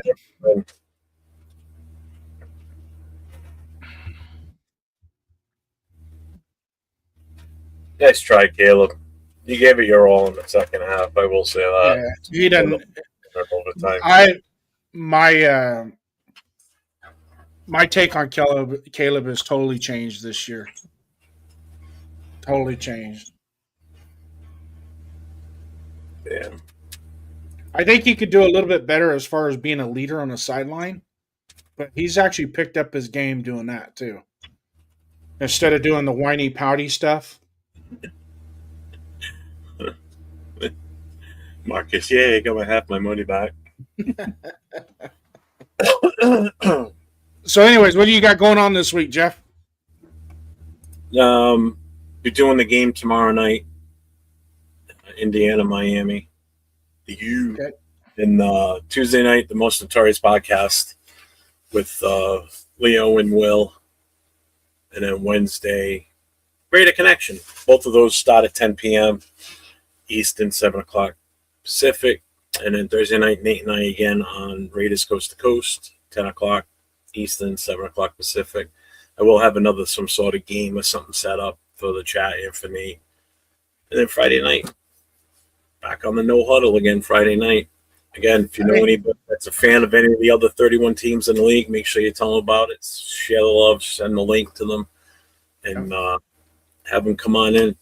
Especially if they're a team that just lost in the playoffs that probably should have won, or a team that lost in overtime, or if it's a team of fans of a team that's playing next week in the championship, more than welcome to come in and talk their team. So that's it. Yeah. So, Jaw Raiders throwing a prediction: Indiana 38-10. I wouldn't be surprised at that, my friend. I would not be surprised at that. So, for me, Raiders first downs. If you go to YouTube at Raiders first downs, subscribe, like, hit the thumbs up, ring the bell, all that good stuff. Help me out. Myself and Donuts Duncan. It was just on the show, but he had to leave early. He's got 2 little ones, so he's got to do daddy duty as the night goes on. We do Tuesday night, Raider Nation, Show Me Your Shield. We try to dig into some of the fandom, get after people a little bit as to who, what, when, and how they became a fan. Talk about memories, what's type of what their most memorable moment of being a Raider fan, one of the most miserable moments being a Raider fan, which is pretty much this whole year. So once again, Tuesday night, Raider Nation, Show Me Your Shield, 5 o'clock Pacific time, 7 o'clock Central time, 8 o'clock Eastern time. This week's guest will be Dark Side OB. We will have him on the show. If you didn't get a chance to see him on the show tonight with us, very super knowledgeable guy, and we hope to have a good chat. Chop it up real good that night. Have a good show. So, Skipper, that's all I got for tonight. How about you? That's it. I'm good. Thank you, everybody, for being here today and spending your day with us. I appreciate it. And I'm going to do a little hang on. This is for all the Raider fans out there. I am going to give me a second. There it comes. Wait for it. Wait for it. Do this for this on this show. So I just donated 10 memberships within the channel. Get one of those memberships, Money Chuck. Get one of them. Did he get one? Hopefully. Let's see. James Firpo got one. G-Fam got one. Francis the Sith got one. Rebel got one. Not Really Rice got one. Share Bear got one. Chill Ray.